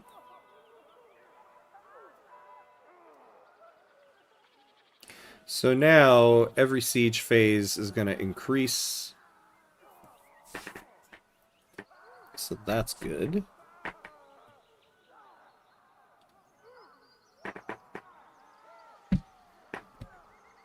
That's good, that's good. We are in the negative again here, though. I mean, but we do have, like, army and maintenance here. Oh, no, call into the second phase of the 100 Years' War. That's what we get for being allied to the British.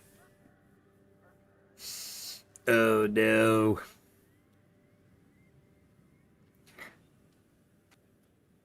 See, if we decline, I'm assuming we're going to lose this alliance.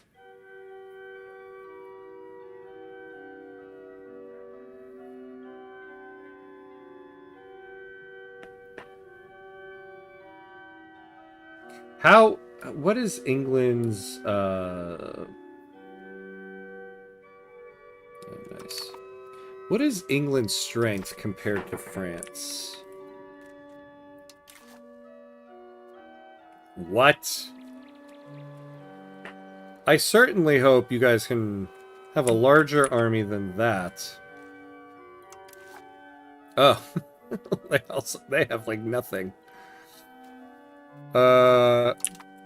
Oh my gato, Mr. Roboto.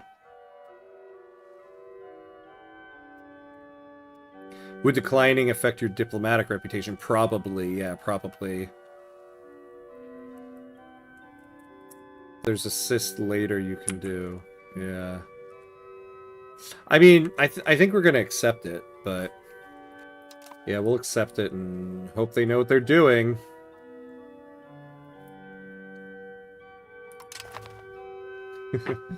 And Holland answers the call. Please tell me you guys have some strength. Oh my lord! Thank God we accepted. Okay. Because it seems like France doesn't have an army.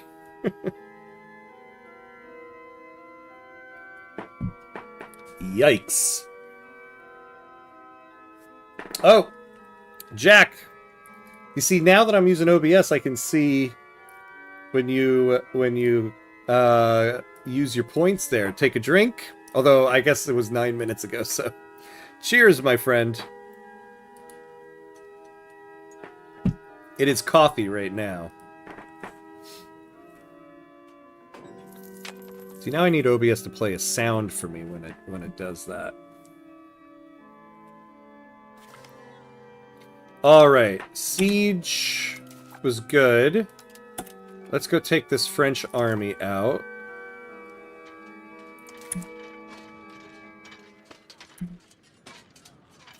Yeah. Alright, but we are at the 2-hour mark here, so we're about to get hit by ads. So let's play homage to our loving gods of ads. So we're going to take a quick 90-second break, so that we don't have any ads playing during gameplay. And we'll be right back.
Alright, and we're back. Alright, so we're back. So we're going to take this location. So now let's move on to over here. And let's do...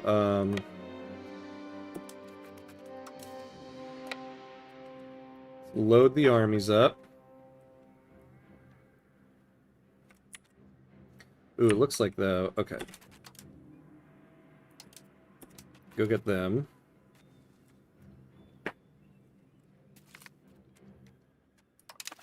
You know, what we're going to do, actually, we're going to split this army in half. Because, like, how many more soldiers do they even have? Yeah. Because I want to leave a force over here. So let's split in half. Can we even give you guys a general? Alright. We'll give our current future ruler the army over here. So he has the second army. So the first army will board the ships. Get into chopper.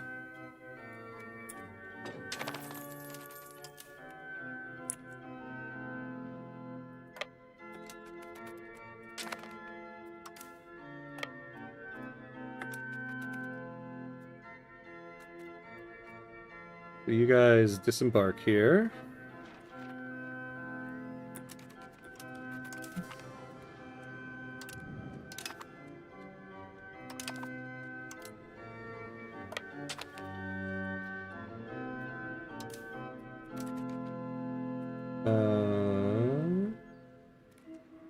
So yeah, third army, you guys load up there.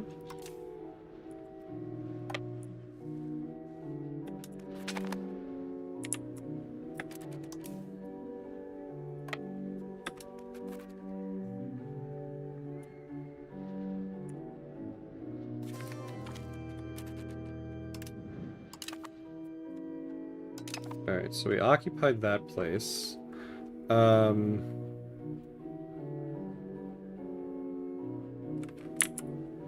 Wait, what? Okay, what's happening here? Oh yeah, the second army. Okay. No, so I want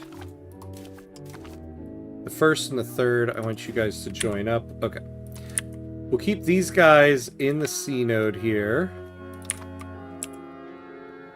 And now you guys go there. Yeah, you keep distributing food just in case.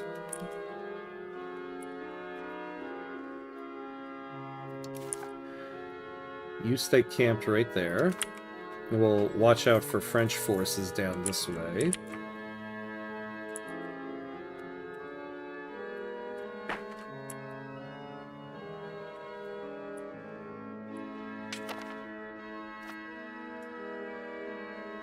Ooh.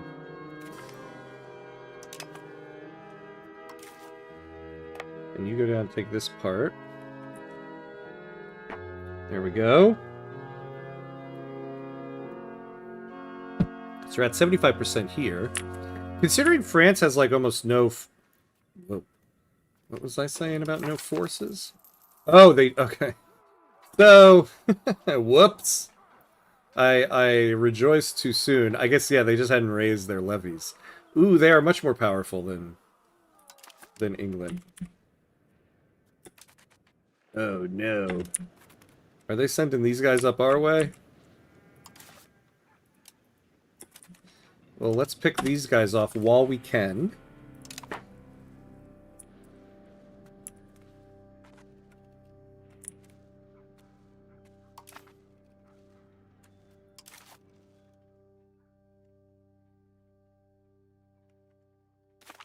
Alright. You know, now that we're at war with France, I kind of forgot. We will raise the naval levies.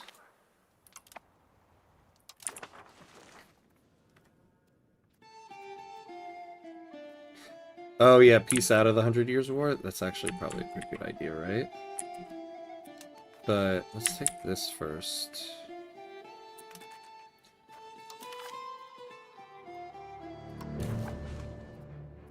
Yeah, it doesn't look like we can.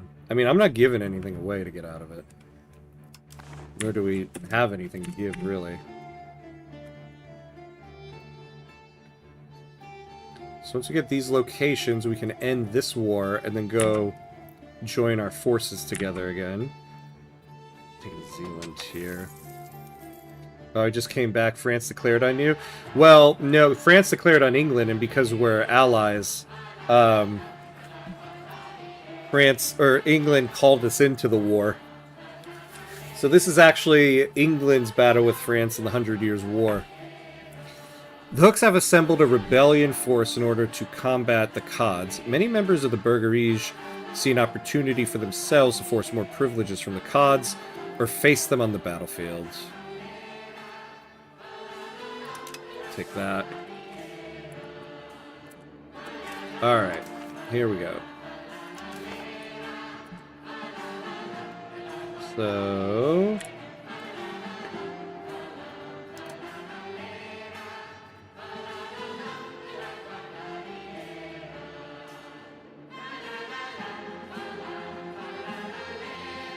Alright, fine, we'll just take all of it and then we can... Oh, I see. Wait, so where are these guys? I don't know. Alright.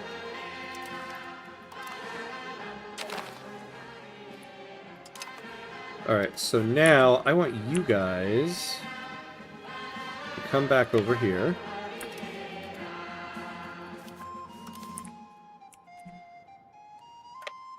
You guys go over there. Everybody join together. And then I want you to just stay in the port.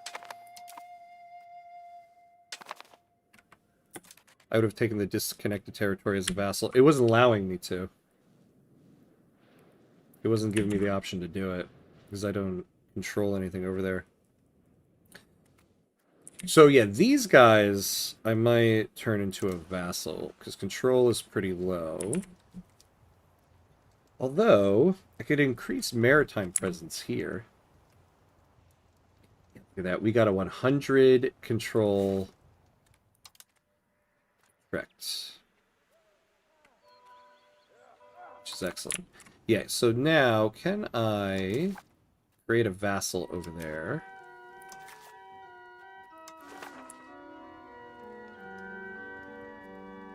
No. Can't.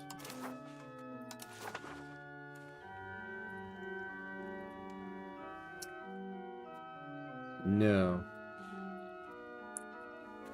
Interesting, I can't. Alright, well, we'll take this guy, send them over here. We can increase a maritime presence there. Oh, and these guys are now... So you go back over here, we'll join the armies together, we'll get our heir out of that army. Right, let's slow things down just a little bit here. Alright. Everybody join up. Good. There we go. First army. You just stay there. We're going to stay here because we do get, from the wetlands here, there's an attacker penalty. So if they come at us here, we made this mistake in the first war we had with France. This was our strategy. We're just going to camp out in Den Haag, and we betrayed our own thing. We do need to increase fort maintenance here. We do need to keep that going. You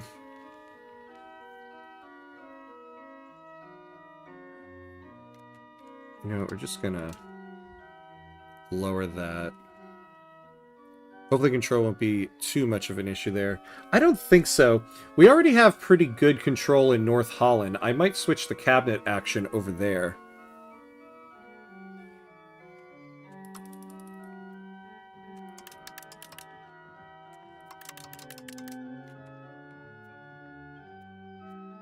Yeah, we're just gonna have to really increase taxes until this war is done. Because I really do need to keep the fort maintenance up. Oh, I don't want to automate these things either. And then food spending. Sorry, everybody.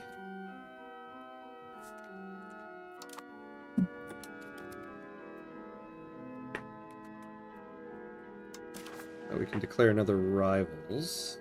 Other rivals.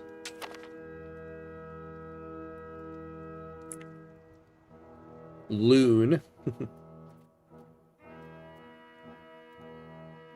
So we do want to create a rival with somebody who is a threat.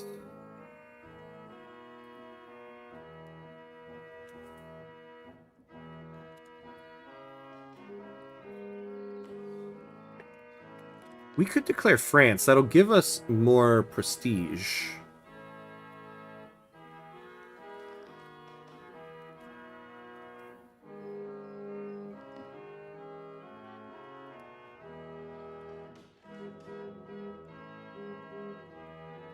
Yeah, let's do it. Oh, did I switch? Ah! Nice, I'm no longer in that horrible market. Nice, nice, nice. Alright, let's do that. Yeah, look, they gave us 0.05 to prestige. Oh, yes. So, look at that price of lumber. Oh my lord, that is a mighty fine looking thing. Look at that. Although, these guys are still there.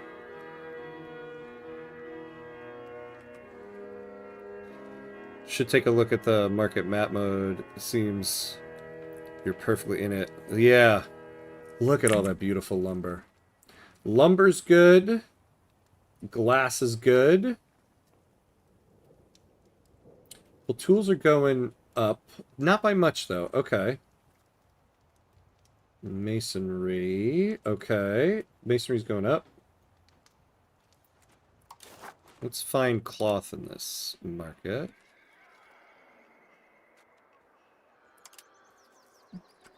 Yeah. I figured these will convert over eventually. Oh, hell yeah. I have an RGO for fish. Oh,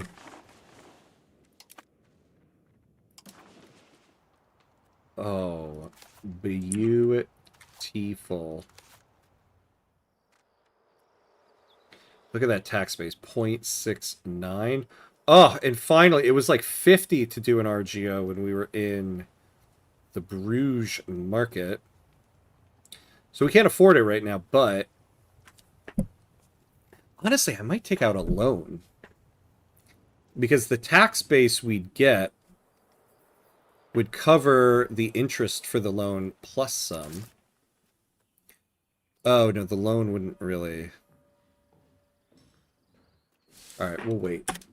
We'll wait. When we're not at war,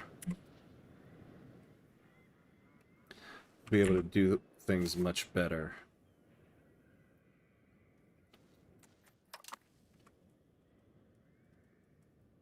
Yeah, that's true, right? That actually is... Oh, actually, no, we can increase this right now, and now we're increasing. Excellent.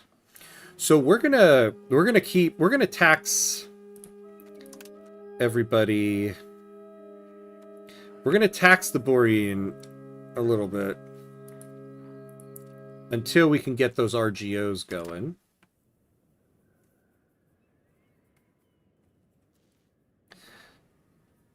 Yeah, apparently inflation isn't even that bad anyway. I mean, it makes everything a little bit more expensive.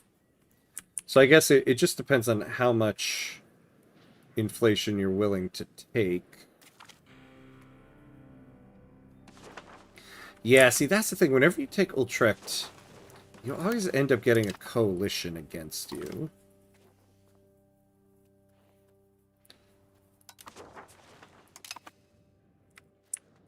Now, England. Where are your forces? You aiming to get historical colonies like New York or South Africa or Indonesia? You know I'm going for New York, but don't you mean New Amsterdam, my friend? Absolutely, I'm going to be going for that. And then, yeah, any other ones that we have the option to.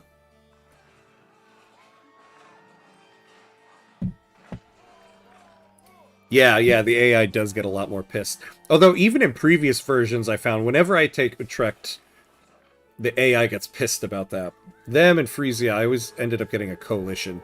The thing is, though, the coalitions are never that powerful, so I guess we'll see in the new update how powerful they actually end up being. As the Hook and Cod wars continue, other neighboring countries have shown interest in our internal affairs. Spies of Munster, in particular, have observed the conflict, yet have remained neutral. However, it is obvious that it is only a question of time until they will join either side. Ah, man.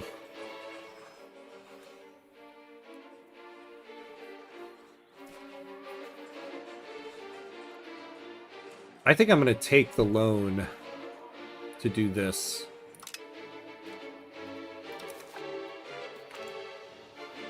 Although they showed first interest, the diplomats from Munster have assured us that they will not partake in the Hook and Cod Wars, supporting neither side of the conflict.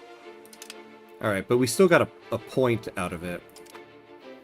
So we're going to take a pretty hefty loan in a little bit here. No, they will get powerful. Trust me, be careful. Oh, no. Yeah. Well, we have professional armies now, so I need to, at some point here, really start building up the armies. So we just need to get the tax base up here. Oh, our tax efficiency. Oh, yeah, because our crown power sucks because of this Hook and Cod war right now.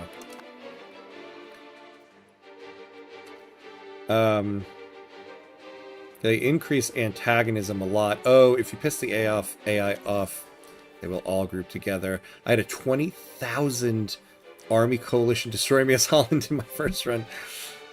Ooh. Yeah, a lot of people seem to keep joining it, huh? Yikes. Okay.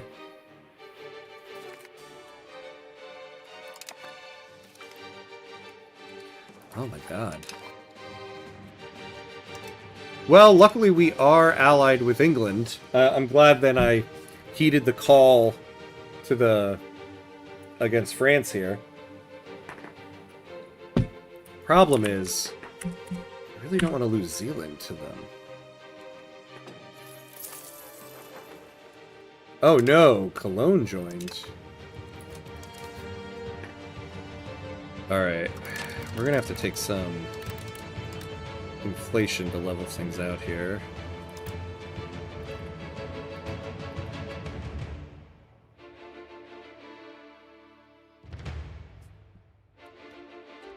I hate to say it, but we can let the cost of court go down a little bit.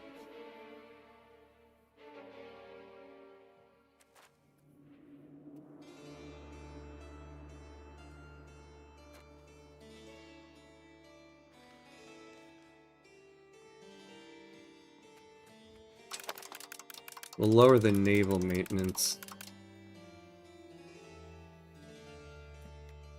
Hate to do it, but... Yeah, you did tell me they get pissed. They do certainly get pissed.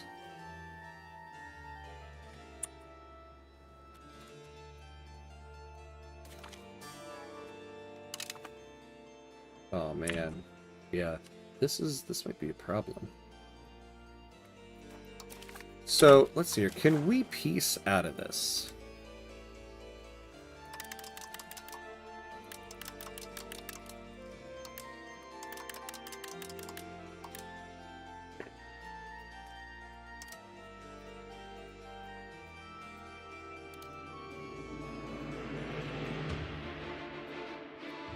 Ooh. We annul all treaties with England. Considering this coalition, I don't know if I want to do that. Oh, Outer Signal, good to see you, my friend. Nice. Hopefully I'll see you later. As always, good to see you, my friend. Till next time. Realistically, how much are the forts going to help anyway? Yeah, that's actually a great point, yeah. I mean, if France wants to obliterate you, I'm not sure your forts will do too much. You know, if I'm being real with myself here, you're probably right. I don't want to release Zealand.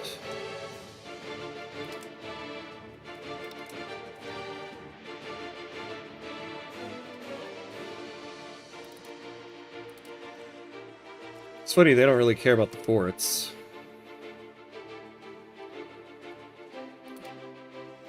Ah, so they'll take humiliation. We will lose 20 prestige. Ah, we can take it and we can piece out of here.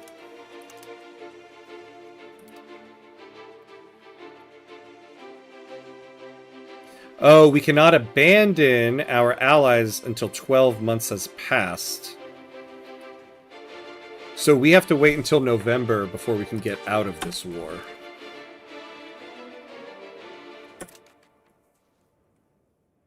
Oh, no, yeah, I'm not going to delete the forts. I'm just going to put the maintenance down. So let's get... And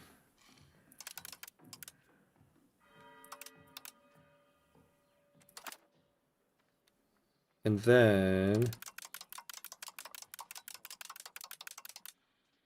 Let's try to just stay level here.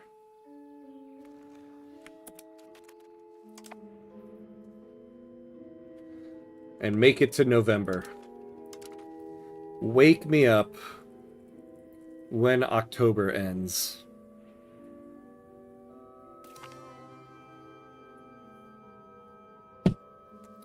Alright, a lone takeover.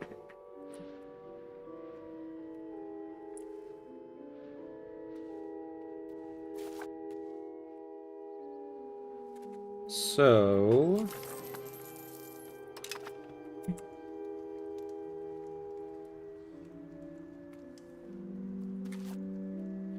Ooh, control is pretty... Oh, control is pretty low here. So actually, we are going to keep the cabinet member increasing control in North Holland. Forts are good, but against France, I think they are just slowing the inevitable instead of actually giving you a chance. Yeah. You know what? We're going to lower it all the way down, because we might actually end up needing the forts if this coalition attacks. So for now, let's just catch up on money. And hopefully pay some of these loans back. This is a little concerning now. So I have diplomatic reputation here. Who can I increase? Yeah, the control over here is brutal, but I'm more concerned with the control here because I can get some good tax base out of it.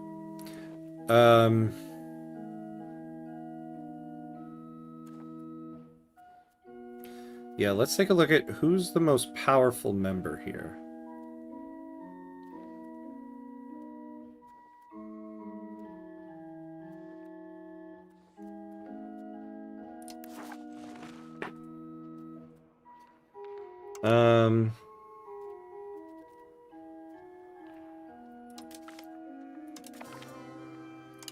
Let's improve opinion.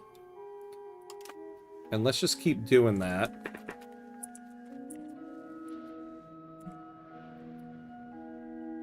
Yeah, it just means you're paying for the buildings in that territory, but not making any money. Yeah. Well, yeah, they have all these buildings, plus... Well, this was profitable, actually, in the previous market. I should look at what sturdy grains are now. Our diplomats are always on the lookout to find good and competent workers for the good of the realm. Now one of your diplomats has found a truly gifted lowborn who can be employed in a department of our government. Where shall we employ him? So we can gain legitimacy. We can gain prestige. Ah, man. No, let's gain the legitimacy, because we're losing some right now, and once we get to 100, I can permanently lower some of the spending.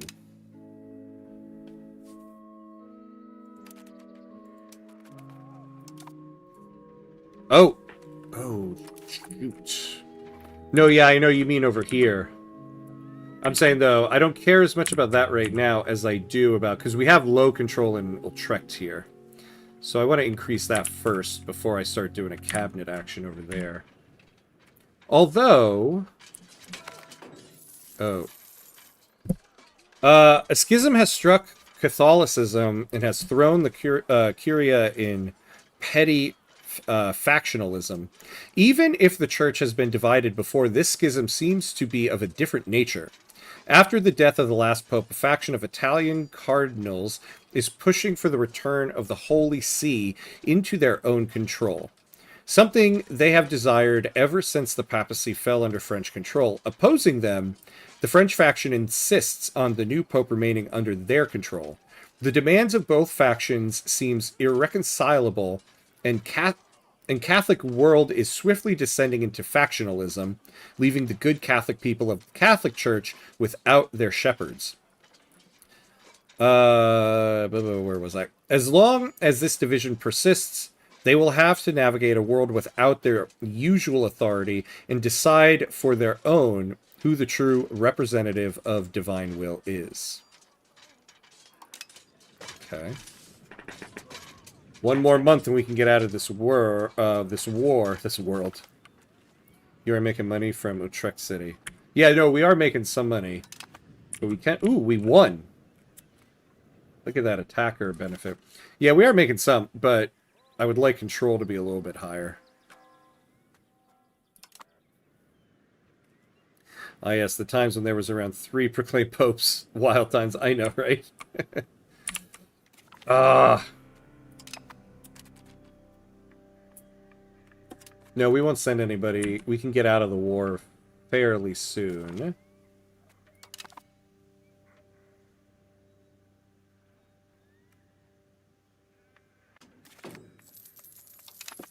Alright, let's try to get out of here. So, yeah, we'll take a humiliation.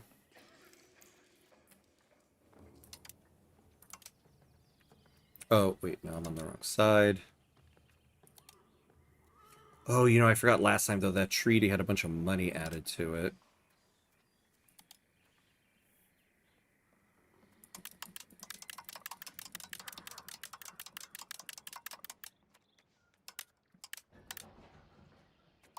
Yeah, this will be a lot of money.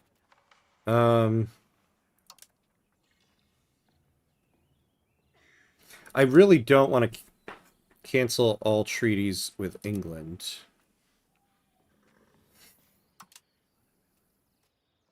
Nor take any of this. I'd rather just take the debt. Oh, wait. Annul all treaties with Brabant. No. I'm not annulling any alliances right now, especially with the looming stuff. Holland is going broke. Yeah, we are. We're going real broke. But we can get out of this war.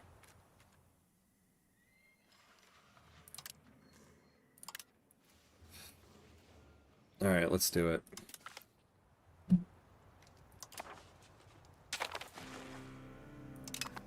Alright. We're at peace.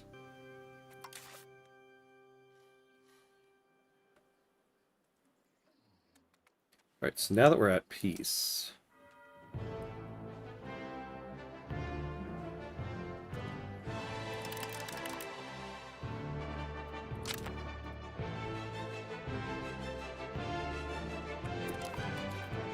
Alright. I think... Oh, let's, disband all the levies. And now... we really need to start building more of a standing army. I think you'll be fine with that coalition, as long as you don't declare more wars for a bit. Yeah, I think we're good for now. We got some expanded borders.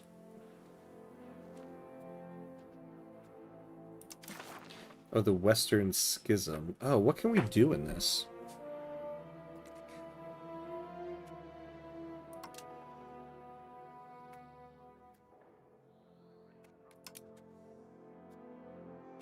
Proclaim our support for the one and only true Pope. Yeah, let's not do that right now. The Hooks have assembled a rebellion force. Oh no. In order to combat the Cods, many members of the Burgery see an opportunity for themselves to force more privileges from the Cods or face them on the battlefield.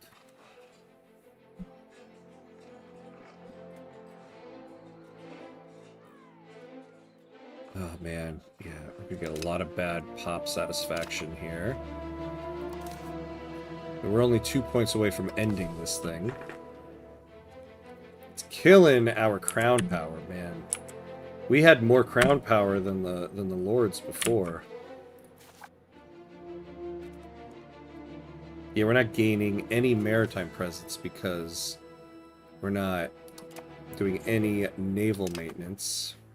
Alright, so we have a lot of loans. But we're in the positive.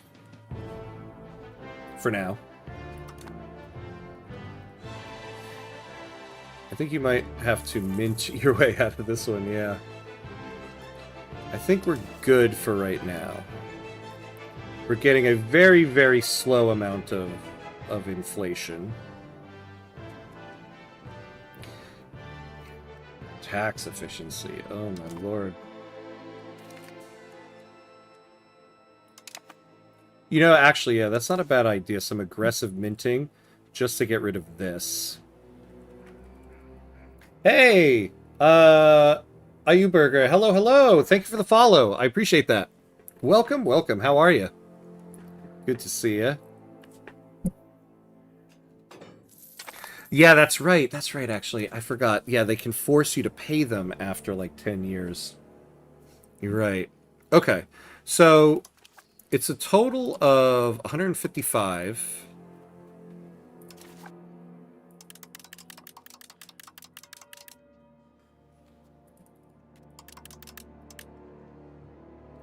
So I think...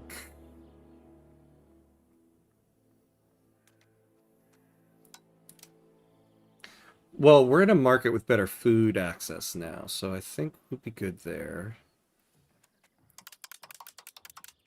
We can put this to level. Oh, I forgot though. Ooh.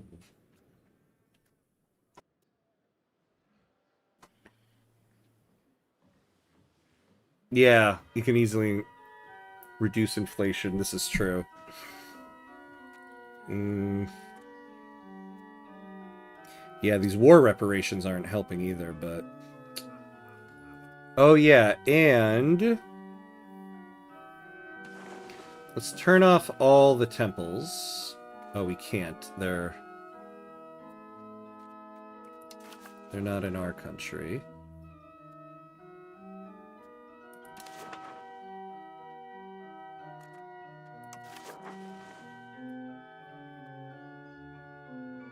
Hmm.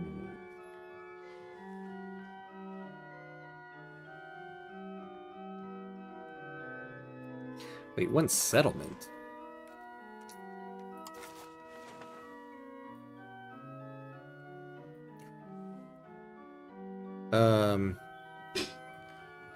You can make a vassal now that you're not at war. Oh, yeah, that's true. We were at war before. Yeah, yeah. Yeah, all this stuff is in Zealand. God, we're paying a lot. Alright. Yeah, let's take a look at that now that we're not at war.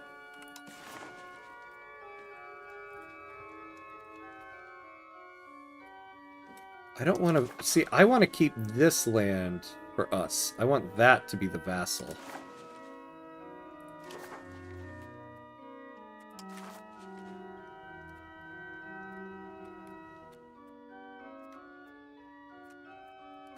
Alright, yeah, so I'm going to create these two guys as a vassal.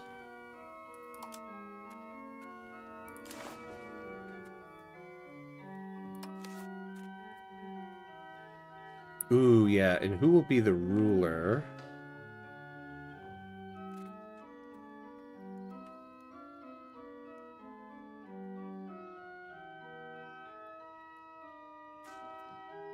Is she part of the other faction, though?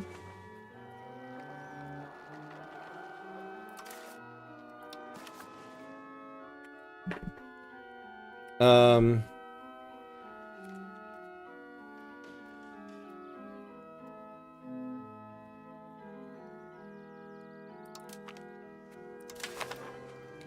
Alright, and then...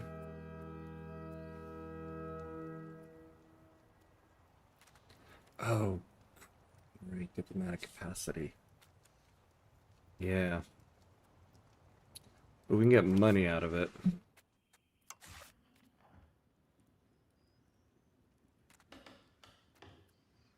Now, who are the hooks again? What are their last names? Von Avesnes. Oh, we're Devesnes. Okay, so this guy's cool. Florent. Oh, that's... oh, no, that's Floris. Who's Florent?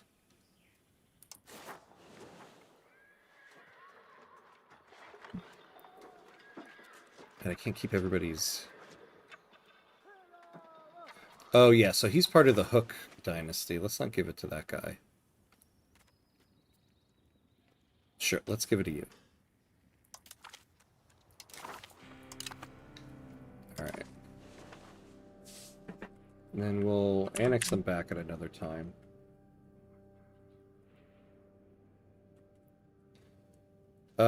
Actually, I think making a vassal too. Yeah, out of the disconnected territories are a good idea. Not a bad idea. Just so you aren't paying for them and gain a little bit of money. Yeah, our money has definitely gone up quite a bit here. If needed, you could cancel whatever you have with Brabant, as long as you have England. Yeah. See, the thing is, though, I like having Brabant because they're right here. And I fear, like, how many soldiers will England actually bring this way? So I do want to keep that. I think now... no, yeah. I'll keep everything where it is so that we can gain some money, start paying off loans. The first, I want to pay off, yeah, the estate loans first. So 22, 22. So pay them off one by one. Claw our way out of debt here.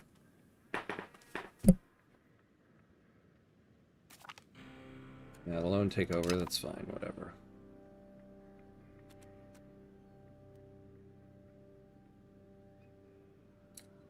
Yeah, they're disloyal, whatever. Are we not getting any money from them?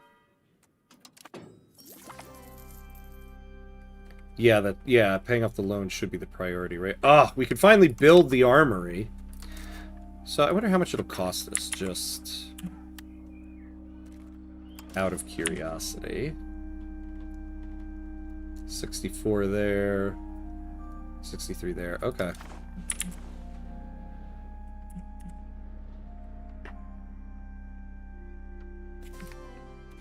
Yeah, loan takeover, that's fine.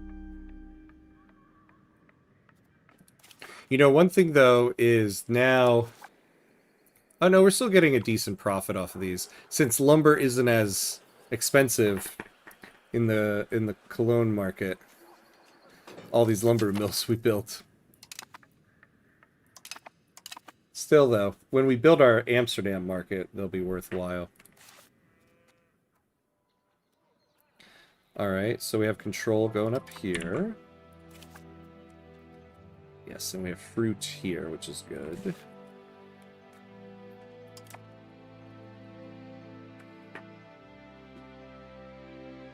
Wait. Oh, him, you're over the fort limit, too. Oh. Wait, how did we become over the fort limit? What is our fort limit?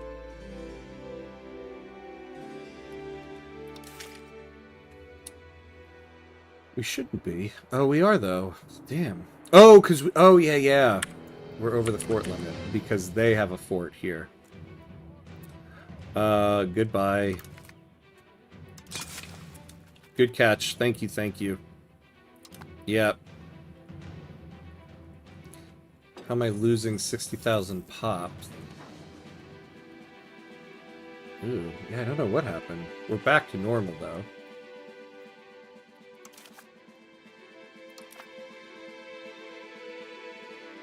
Oh, we should be able to pay off one of the loans. Or maybe not. Oh, yeah, no, we need to get to 21. This is back to -4, which is good. We're clawing our way out of that as well.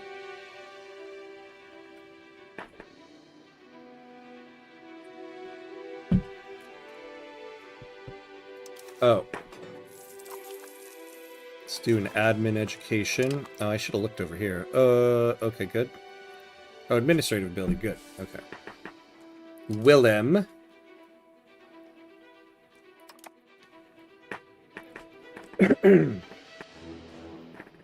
Are you integrated the new provinces? No, not yet, because I'm using the cabinet actions. I need to increase control here first. Oh, yeah, so we're developing South Holland. We're finally at 20.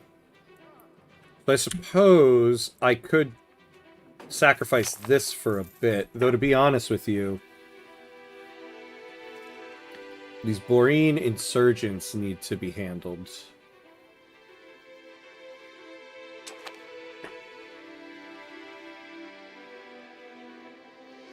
Oh my god, England!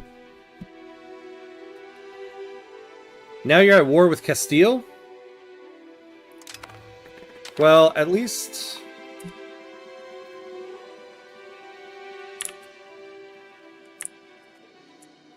Like... This is really costing us quite a bit.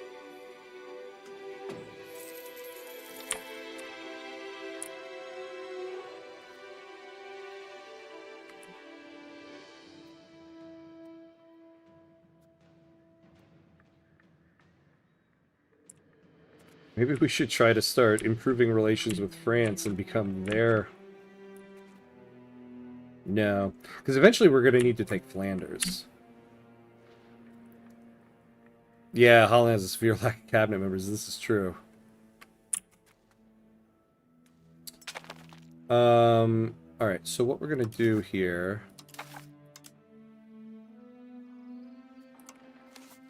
We're going to... Rebel crackdown. The burger... Why are the burgers... Oh, because the Hook and Cod Wars, yeah. So we'll do this. We haven't gotten a Hook and Cod event in a little bit. Some of the spies in our espionage system are defecting to other countries. This could hurt us in the short term.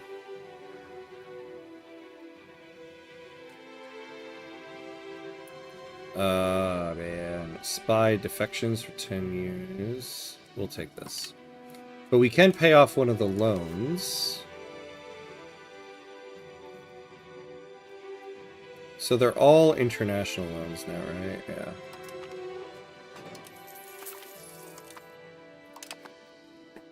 Paid.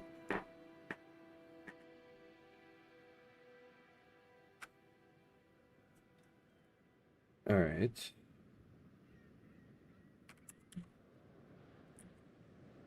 Now, what is our inflation at? 0.81%.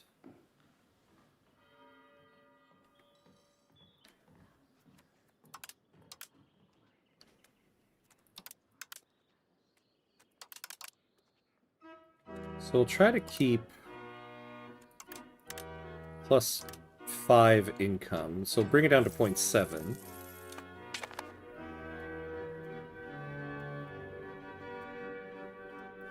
Now...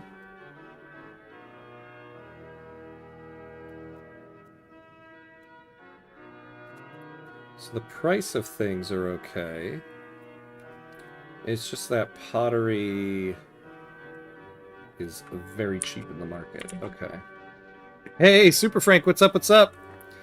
Vicky 3 DLC are listed on Steam. China, oh, Russia flavored. Navy DLC with Japan content. Ah, so I was wrong about Great Britain, but I was right about China. Oh, wow. China, Russia, Japan. Ah, oh my god, can't wait to look at that in a moment. How are you, my friend? What an entrance. As the Hook and Cod Wars continue, other neighboring countries have shown interest in our international affairs. Spies of Gelders, in particular, have observed the conflict, yet have remained neutral. However, it is obvious that it is only a question of time until they will join either side. Yeah, we can't afford it. We're not going to do it. News from Geldern Court has reached us. The Geldern Duchy has joined our enemies, the Hook faction. Alright, so that's fine. The Hooks gain 1 point. They're at 1 point now. Hey! Him a hot dog! How are you? Good to see you. Excellent username, by the way. 10 points. Hello, hello.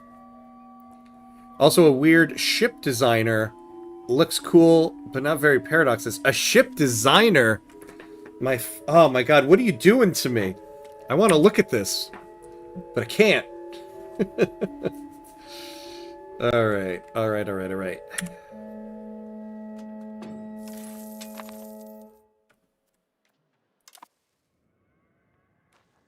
Oh, England is actually ahead in this war. Wait, what's this little thing right here?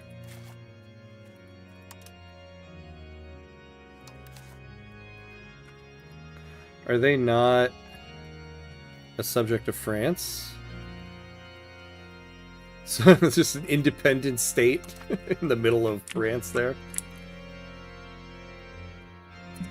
Oh, a ship designer is very paradox. Hearts of Fire is the exact same thing. Yeah, so does Stellaris, actually, a ship designer as well. But I don't know. That's gonna be. It's just gonna be a.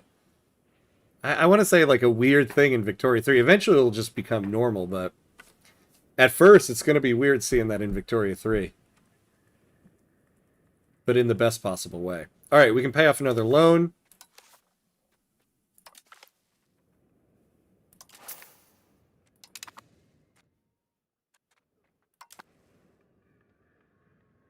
All right, all right. Yeah, it's literally the Hearts of Iron 4 ship designer, but Victoria 3. Interesting. I retract my statement. It's very un-Victoria 3. You can say that. Plus, you don't have that kind of thing here in EU5. I'm playing a one-location vassal of Yuan. I become a duchy, built up my capital, and gain 11 locations total. Nice. 4 vassals and an alliance with Shen. You can choose my focus right now, focusing on creating an army or focusing on urbanization and less on army. Urbanization. Go for urbanization. Let's do that. April 28th, by the way. Nice. That's not that far away. Oh my lord.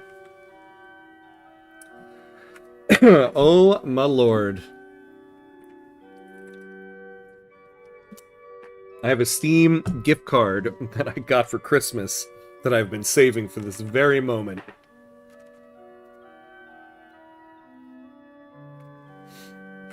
Alright. Now you have locked me from creating an army for 10 years. Peace is always the way. I say as I'm being called into war after war by England here. Alright, we can pay another loan off. Oh. I clicked through whatever that thing was. So once we pay all the loans off, I'll up our diplomatic capacity. It's not very spreadsheet manager. This is true. This is a good point there. It feels like Minecraft where they update every skin and block palettes, but don't touch redstone. I hope they pull it off. Yeah, I'm interested to read it through and see what their plans for that are. Gunboat diplomacy. Use your fleet to influence other countries into new diplomatic actions. Wow, wow, wow, wow, wow, wow, wow, wow. You guys are killing me here. I can't look at it.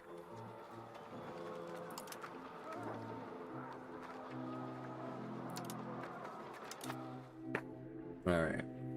So basically what we're going to do here is just pay off, so keep getting up to 22 ducats, pay off the loans until the loans are paid off, get minting back down so we can lower inflation, get diplomatic spending back up since we're over our capacity, and basically get our economy back on track. Tax base is going up, though, which is nice. But unfortunately, we're not really building anything until all of that is done. Yeah, these insurgents. Oh, the taxes. That's right. I did forget. We are taxing. Let's get them back up to 50.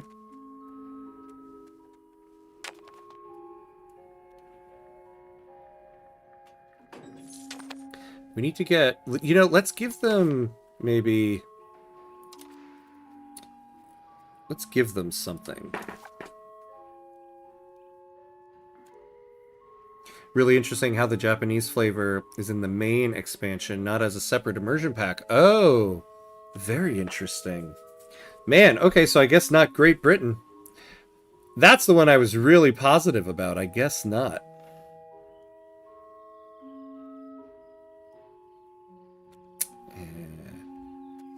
I don't want progress to decentralization.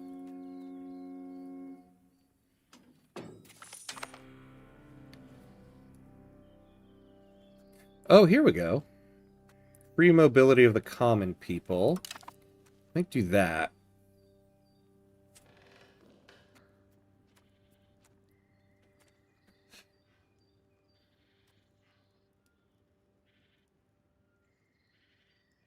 Oh, represented in Parliament, actually. Let's do that.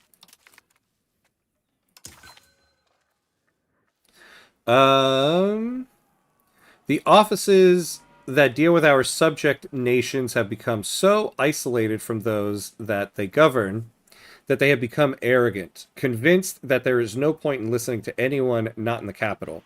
The anger in the colonies and the vassals has boiled over.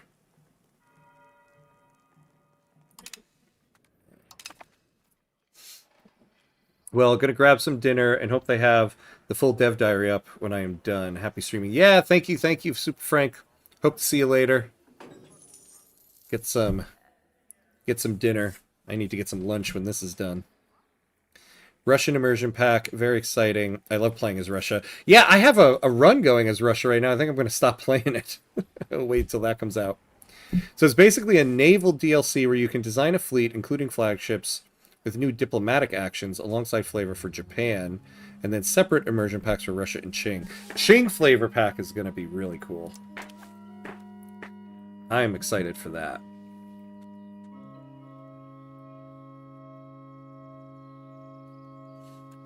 Mm-hmm. Oh, here we go. Oh, this is gonna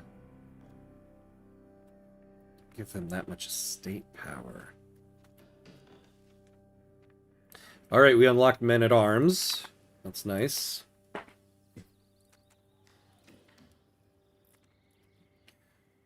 So we could do this. This will give them the least amount of increased power.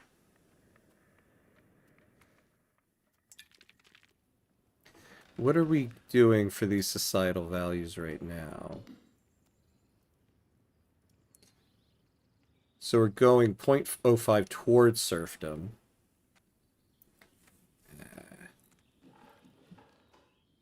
Elaborate court life, but this is going to increase the cost of court.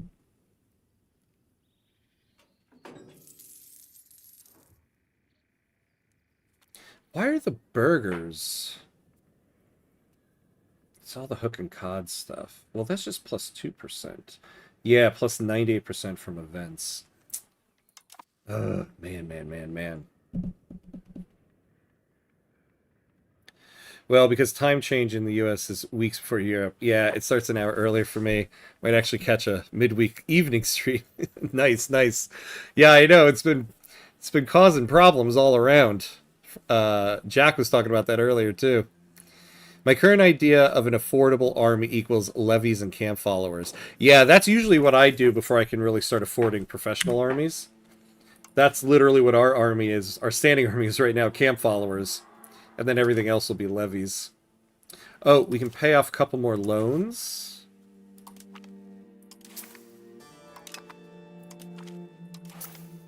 Excellent.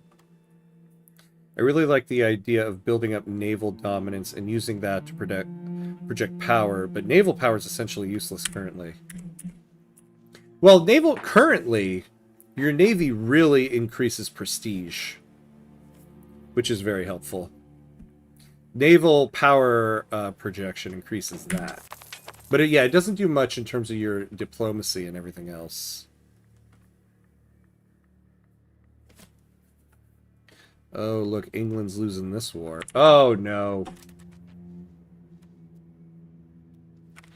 Alright, we're going to have to raise the levies.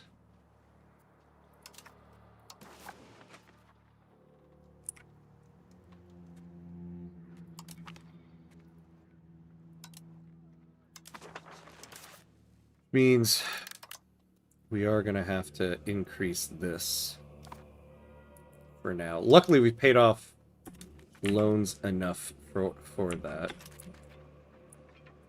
Yeah, 12 ships. We're not going to attack those guys. Yeah, but just increasing prestige doesn't feel too satisfying. Yeah, this is a good point. You guys go in there. Alright.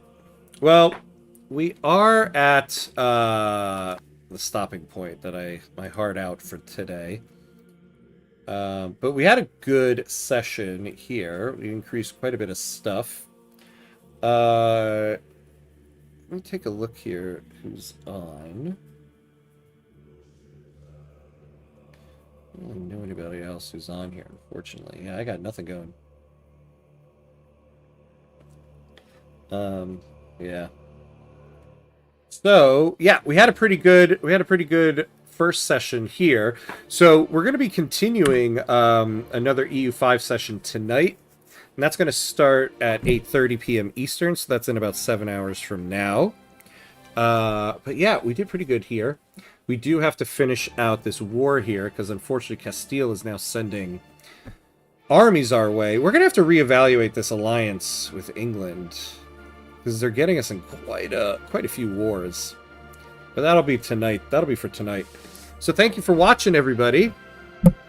Oh, Italian Bread, hello, hello. Welcome, welcome. Unfortunately, you caught me right as I'm closing up shop here. Yeah. But I'll be back on tonight. Wrong time. Yeah. In about 7 hours from now, so you can keep an eye out for that. Yes, and make sure to join the Discord for all new Victoria 3 stuff. You know, I forgot my chatbot isn't working yet for YouTube. I gotta fix that up. So let me post the link in YouTube here, and I'll post it in Twitch as well. Join the Hamcord,